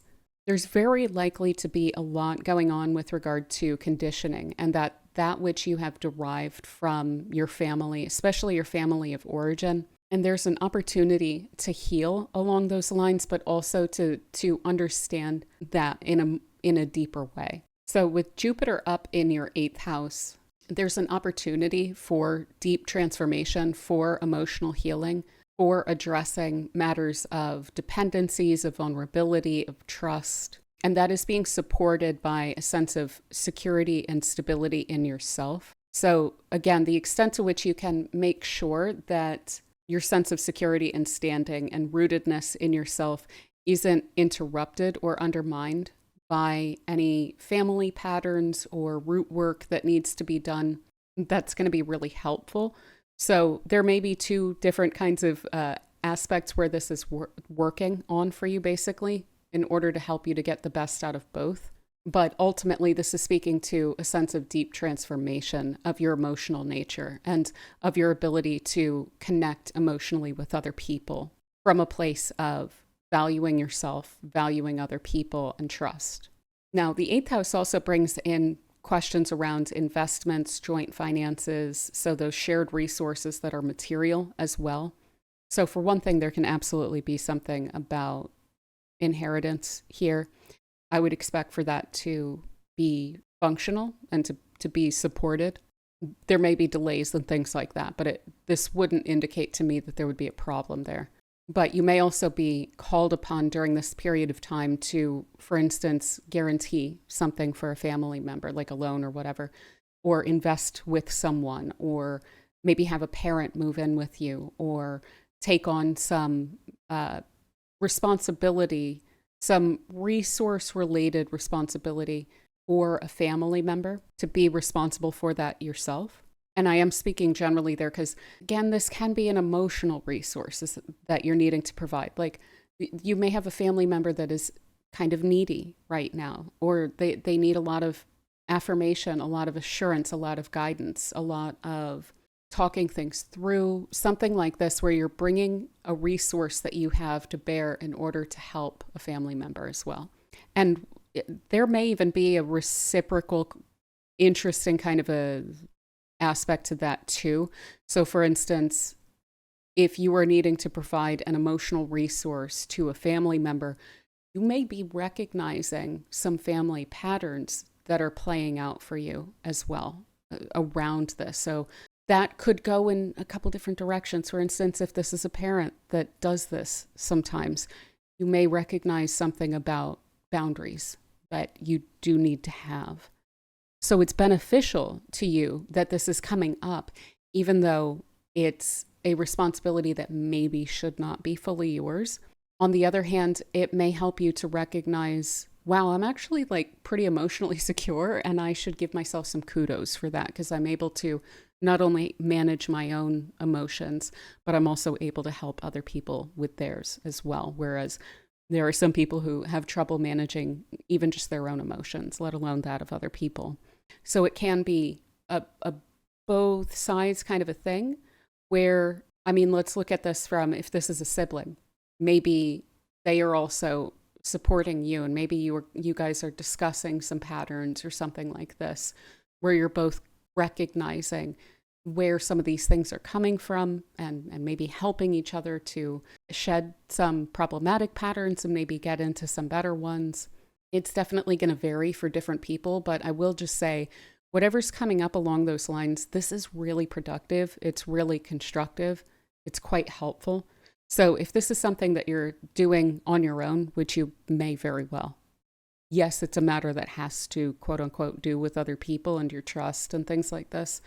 But with Saturn in the first, you may feel like you're just kind of handling this solo, especially because we're also going to have the inner planets, the Sun, Mercury, Venus, and Mars going through your 12th house. They're going to be going through Scorpio, and they'll be creating grand trines here, and that can reinforce the working on things on one's own kind of aspect here.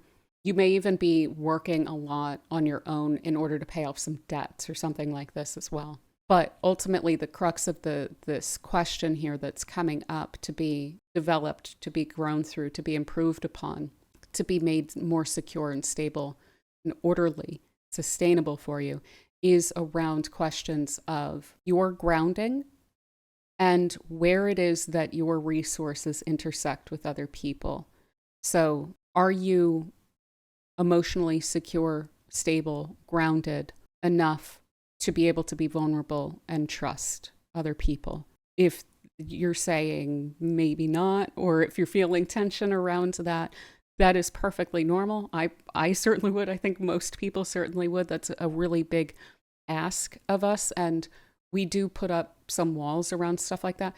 But if that's the case, then this would be opening an opportunity for you to look at that, to develop that, and to improve upon that for you.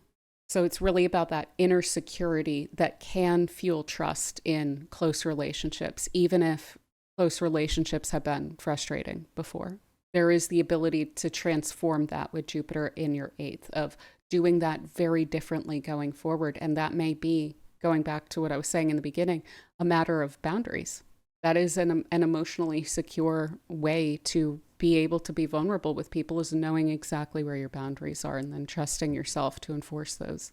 But yeah, hopefully there are some wonderful, very safe emotional bonds that you have around this time, that you can mutually rely upon each other to grow and support each other.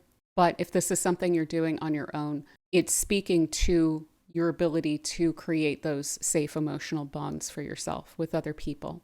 So finally, I want to point out, this may be a spiritual journey, basically, that you're on, or something that you are experiencing within the spiritual realm, or the support that you have, those safe emotional bonds that you have may be spiritual in nature. They may be ancestors, they may be guides that are helping to anchor your emotions more, that are helping to develop your trust in them, your ability to rely upon them throughout this period of time.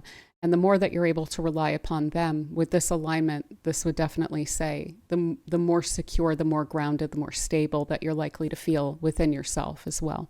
But yeah, I think that is pretty much what I have for you, Sagittarius. So like I said, we're going to be looking at this in terms of the grand trine that's going to be made by the planets going through Scorpio too. But this is really the crux of the issue here.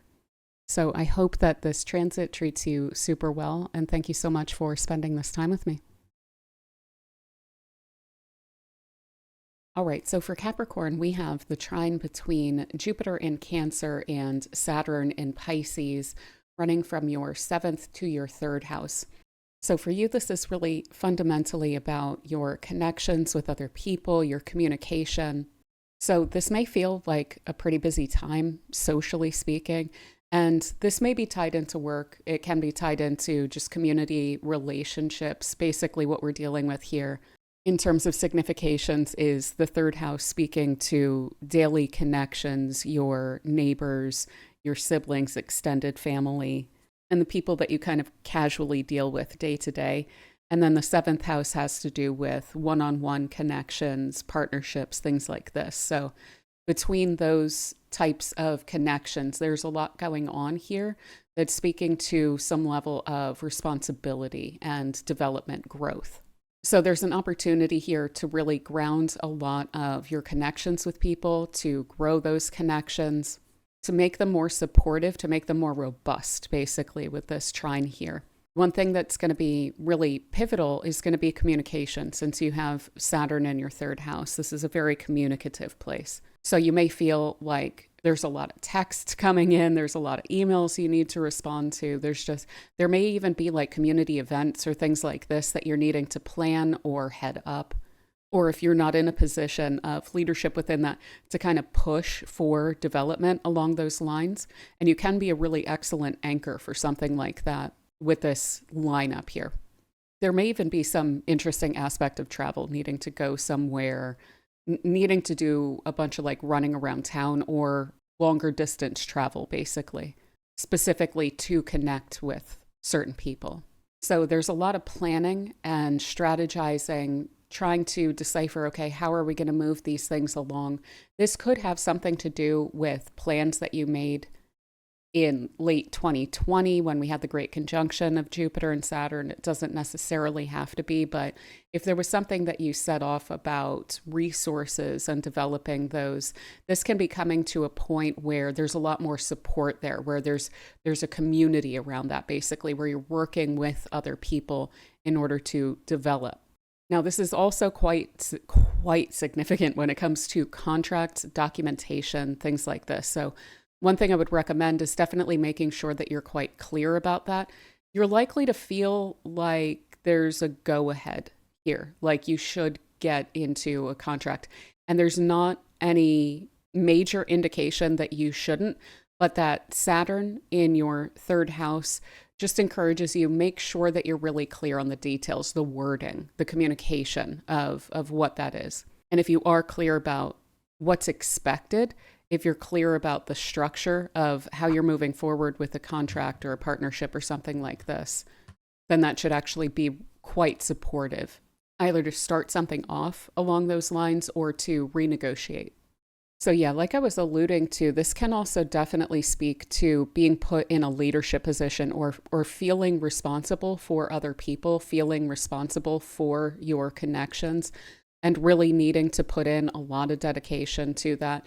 That daily maintenance comes in the 3rd house, where again, these are those casual connections, that day to day dealing with people. So maintaining those connections, maintaining those relationships, it may feel, I wouldn't think that this is just going to feel burdensome. I think that there would be a real understanding of why that is occurring around this time, or why it's beneficial to, even if something feels a bit needy, even if something feels a bit extra or even high maintenance, why it's beneficial to put that in.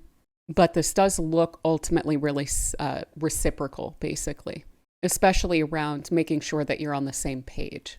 So it may feel like there's a lot of communication about that. There's a lot of going back and forth, going over the details, making sure everything is good and sound. But if you're questioning at all whether that is really worthwhile, this trine would indicate that there is something percolating there, that there's something growing, there's something building and developing and growing there. So yeah, as I mentioned, hosting or planning events definitely indicated with this alignment. There may even be a sense, and this is kind of a side thing that I'm just thinking of now, but there may even be a sense of like, I have enough connections. I'm dealing with enough people, like not wanting to just deal with everyone's stuff, everyone's issues, connecting with all of these different people. This would look to me like, again, you're trying to develop those connections that you already have, and yet there may also be that aspect of this proliferating. So you're going to have to find your own balance with that, especially with the grand trines that are going to come in that I'm going to be talking about very shortly for all the different signs. You're going to have all of the inner planets. So Sun, Mercury, Venus, Mars, they're all going to be moving through Scorpio, and that's your 11th house, friendships, beneficial connections, things like that. And they're really going to be adding to the benefit of this, really, but also just the sheer number of connections and people that you're needing to manage. But yeah, I mean, specifically managing people may be a major aspect here as well. And you may be needing to communicate in a somewhat more authoritative way, really trying to make yourself clear, really trying to draw specific lines. If people are kind of going off in different directions, you may need to kind of corral them and make sure that everyone's working toward the same kind of a goal here. And that goal may look like it's kind of moving because, again, it's those outer planets that are going through your 11th house as well. But yeah, there's a huge amount of potential for like cross-pollinating with different people, utilizing different skills, talents, abilities, things like that, recognizing those in different people with the water signs here, recognizing what the benefit is of collaborating with people who are a little bit different, who may bring something else to the table.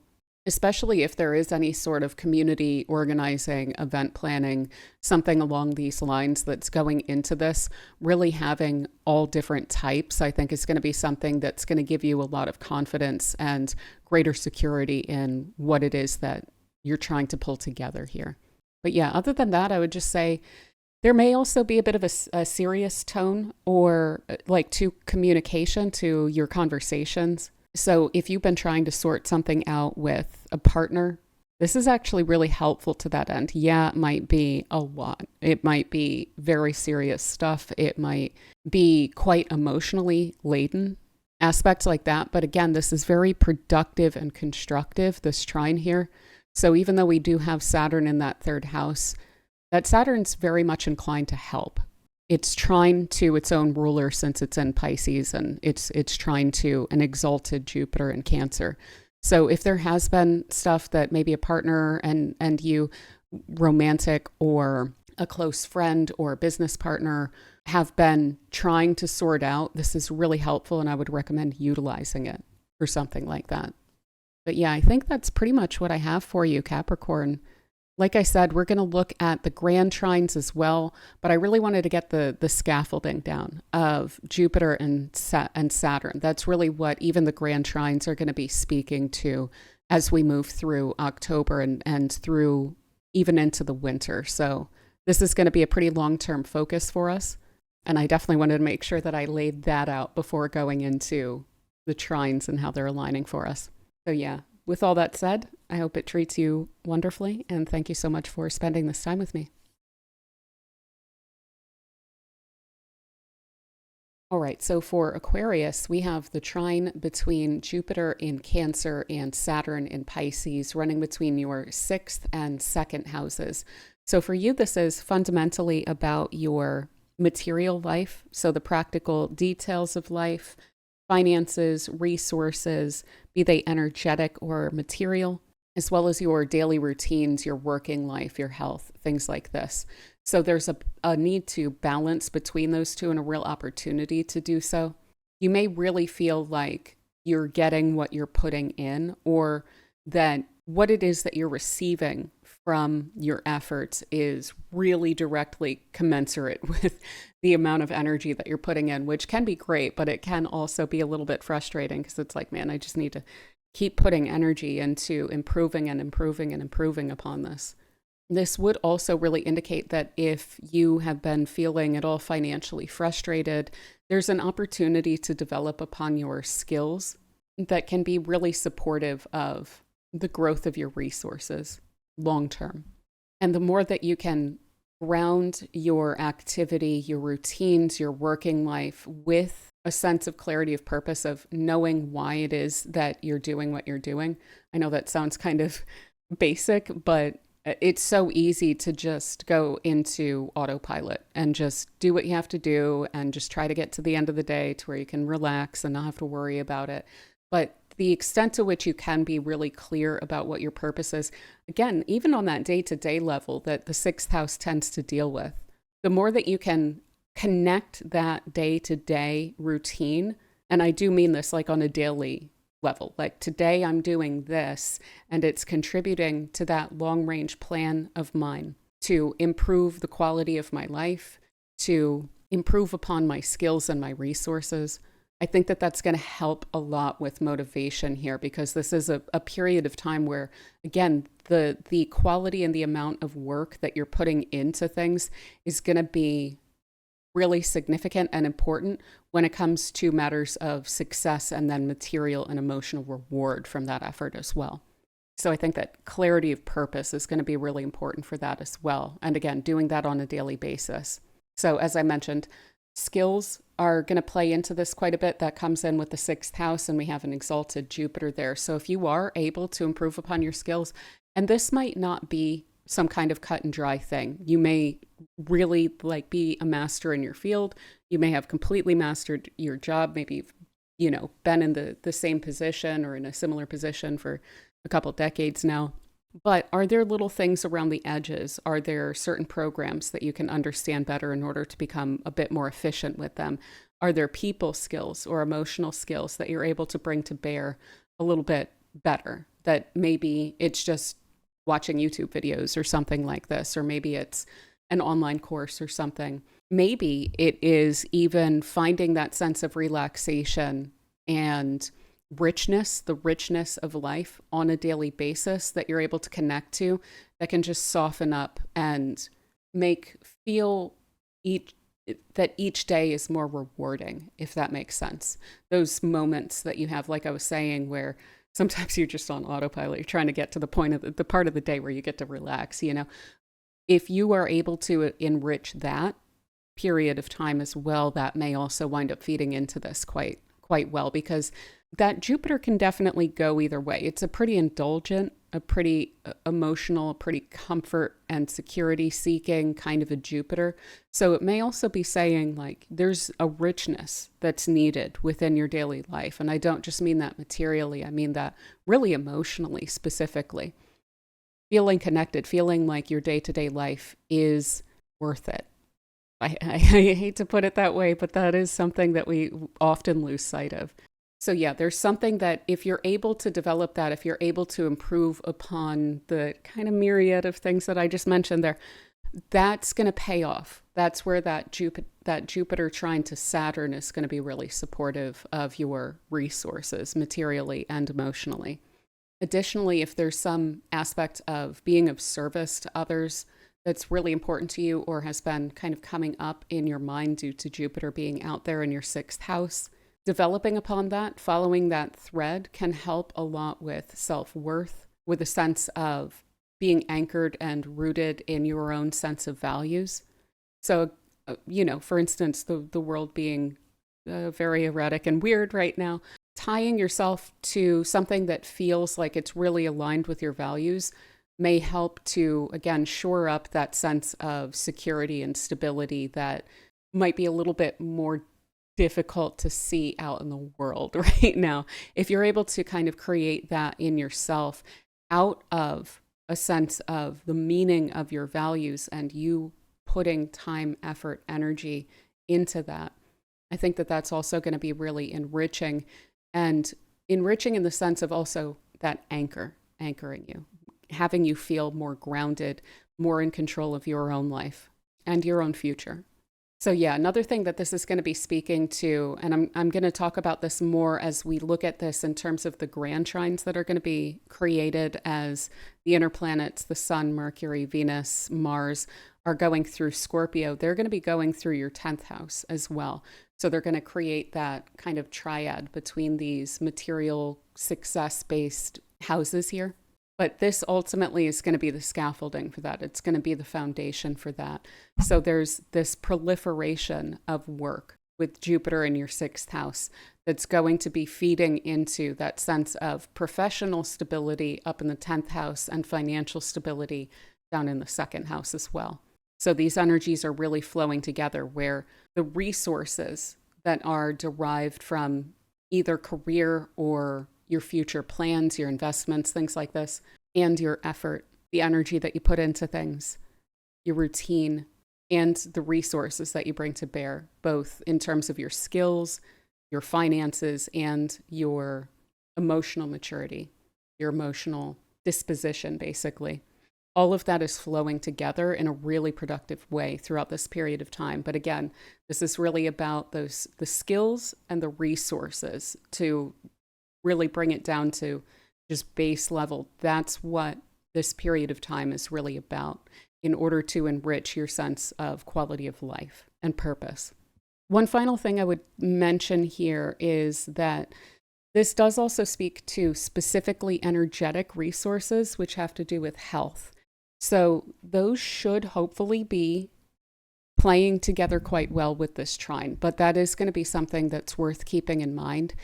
So if you are able to invest in your health, if you are able to allow yourself to really value your health, because that is very valuable, that is a resource that's really important for you to have, that would be another excellent thing to keep in mind around this period of time, is taking care of your sense of well-being. So even though this is going to be a period of time where if you are in a traditional career, yeah, there's a lot of constructive, very productive energy here that can get you ahead even. Do try and also keep in the back of your mind, where are your energetic resources at? How are you doing physically, emotionally? Because the quality of that energy that you bring to the table also is going to have a major impact on how these things go as well. So trying to keep that in balance is also going to be quite significant. But yeah, that is pretty much what I have for you, Aquarius. So yeah, I hope that this transit treats you super well. And thank you so much for spending this time with me. All right, so for Pisces, we have the trine between Jupiter in Cancer and Saturn in Pisces running between your fifth and first houses. So for you, this is fundamentally about your sense of identity, authenticity, expression, who you are, and what it is that you really prefer, that you really love and are inspired by. So how are you a creative individual in your life, regardless of whether that's artistically creative or just creative in the sense of creating your own life for you to enjoy. So with Saturn in your first, this is speaking to that sense of personal development. Jupiter out in your fifth is supporting that through the expansion of your creativity, your romanticism. Now, this can speak to romanticism in the sense of romantic connections that you have that are interesting to you or that you're trying to spark up, maybe that you're trying to renew. But it can also speak to just romanticizing your life. So making sure that there is a sense of richness and accessibility of what you really love to engage in your everyday life. So there's a support between that expansion, that creative expansion, what you love, your interests, your hobbies, your creativity, if you are a creative type or a spiritual type, which if you have Pisces in your chart significantly, that's probably the case. So for instance, this would speak to really knowing yourself a lot more thoroughly, feeling like you have kind of turned a new leaf over the past couple of years with Saturn having gone through your first house. And now that's feeding into a new sense of how you're able to express yourself. So if you are a creative type, this could speak to getting either deeper into a specific medium or branching off into another that has developed out of a sense of understanding yourself more thoroughly and feeling more robust and more sure of yourself. So this is also speaking to self-discipline, personal authority with Saturn in your first house. So it's that taking yourself seriously, but not too seriously. You are Pisces. That's not really what you're here to do. You're a Jupiter-ruled sign. We are meant to, have fun and be pretty lighthearted, but taking seriously who you are as an important part of your life, not just being an autopilot. but taking a sense of responsibility for yourself and the quality of your life. So that sense of self-discipline, that personal authority over who you are and your ability to value that for yourself is feeding into your ability to enjoy the life that you're creating for yourself, to express yourself in this kind of lighthearted Piscean way. Be that in your interactions with different people, so your lightheartedness that you basically bring to the table, your joy, or creatively.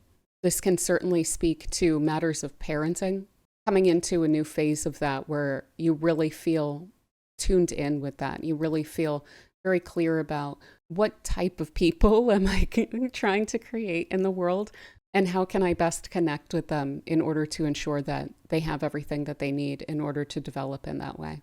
So that being a really big focus, especially, for instance, if you're a working parent. Sometimes it can be easy to focus on what your working life is needing from you, and the practical material resource questions and things like this. But with that Jupiter out in the 5th house, it's really reminding you of like, what's the why behind that? So bringing more love into that situation. And yeah, really then building that foundation to live more from the heart, to be able to connect into your joy more, to be able even to connect into gratitude more. So there's this there's a stoic aspect of Saturn and Pisces that I find quite interesting. And this alignment definitely looks to me like there's a really wonderful opportunity as well to recognize that you kind of get what you give. So being willing to put in, good, clean effort into your life, take things quite seriously, do things really correctly, but then also a sense of that feeding into the gratitude for what it is that you're able to derive out of living your life in that way. Also, if you're a creative type, or this can really speak to any sort of interests or hobbies, things like that. It doesn't have to be artistic specifically, but there may be something here as well about that sense of personal authority coming from your own recognition and acknowledgement and appreciation of the energies that you're bringing to bear. So your creative skills, your productivity, your energy, your inspiration, what drives you, where your heart is, the fact that you do have a caring heart and a lot of empathy as a Pisces, valuing that is really helpful here. They're both feeding into each other. Recognizing that can then build up and anchor your sense of self with Saturn as well in the 1st house. And yeah, all of this is really blending together a childlike joy with a sense of personal responsibility, and that being functional. So again, it's like I was saying, where there's that sense of being able to build up gratitude and love and appreciation for the lighter side of life and spiritedness in your life, and bringing that kind of richness to bear within your own life and for others. But also then that sense of personal responsibility and willingness to focus and really do things very correctly as well. So yeah, I'm hoping that makes sense, but ultimately this is really developing, growing, and stabilizing your sense of self and your sense of your own spirit, and offering an opportunity to enrich that and bring that more into your life and to appreciate that more from yourself. Now, we will be getting the inner planets, the Sun, Mercury, Venus, and Mars going through Scorpio. I'm going to talk about those very shortly as well in terms of the different houses that they're going to be transiting through. And those are going to be going through your 9th house. That's also going to be feeding into this and bringing another layer of support and dynamism to this period of time for us. But I wanted to get this scaffolding down because this is going to be lasting a lot longer. This is going pretty much into the winter, this trine here. And this is also fundamentally the crux of the issue. So there's going to be some matters of expansion and learning things and your perspective and so on and so forth. That's really wonderful. That's going to feed into this.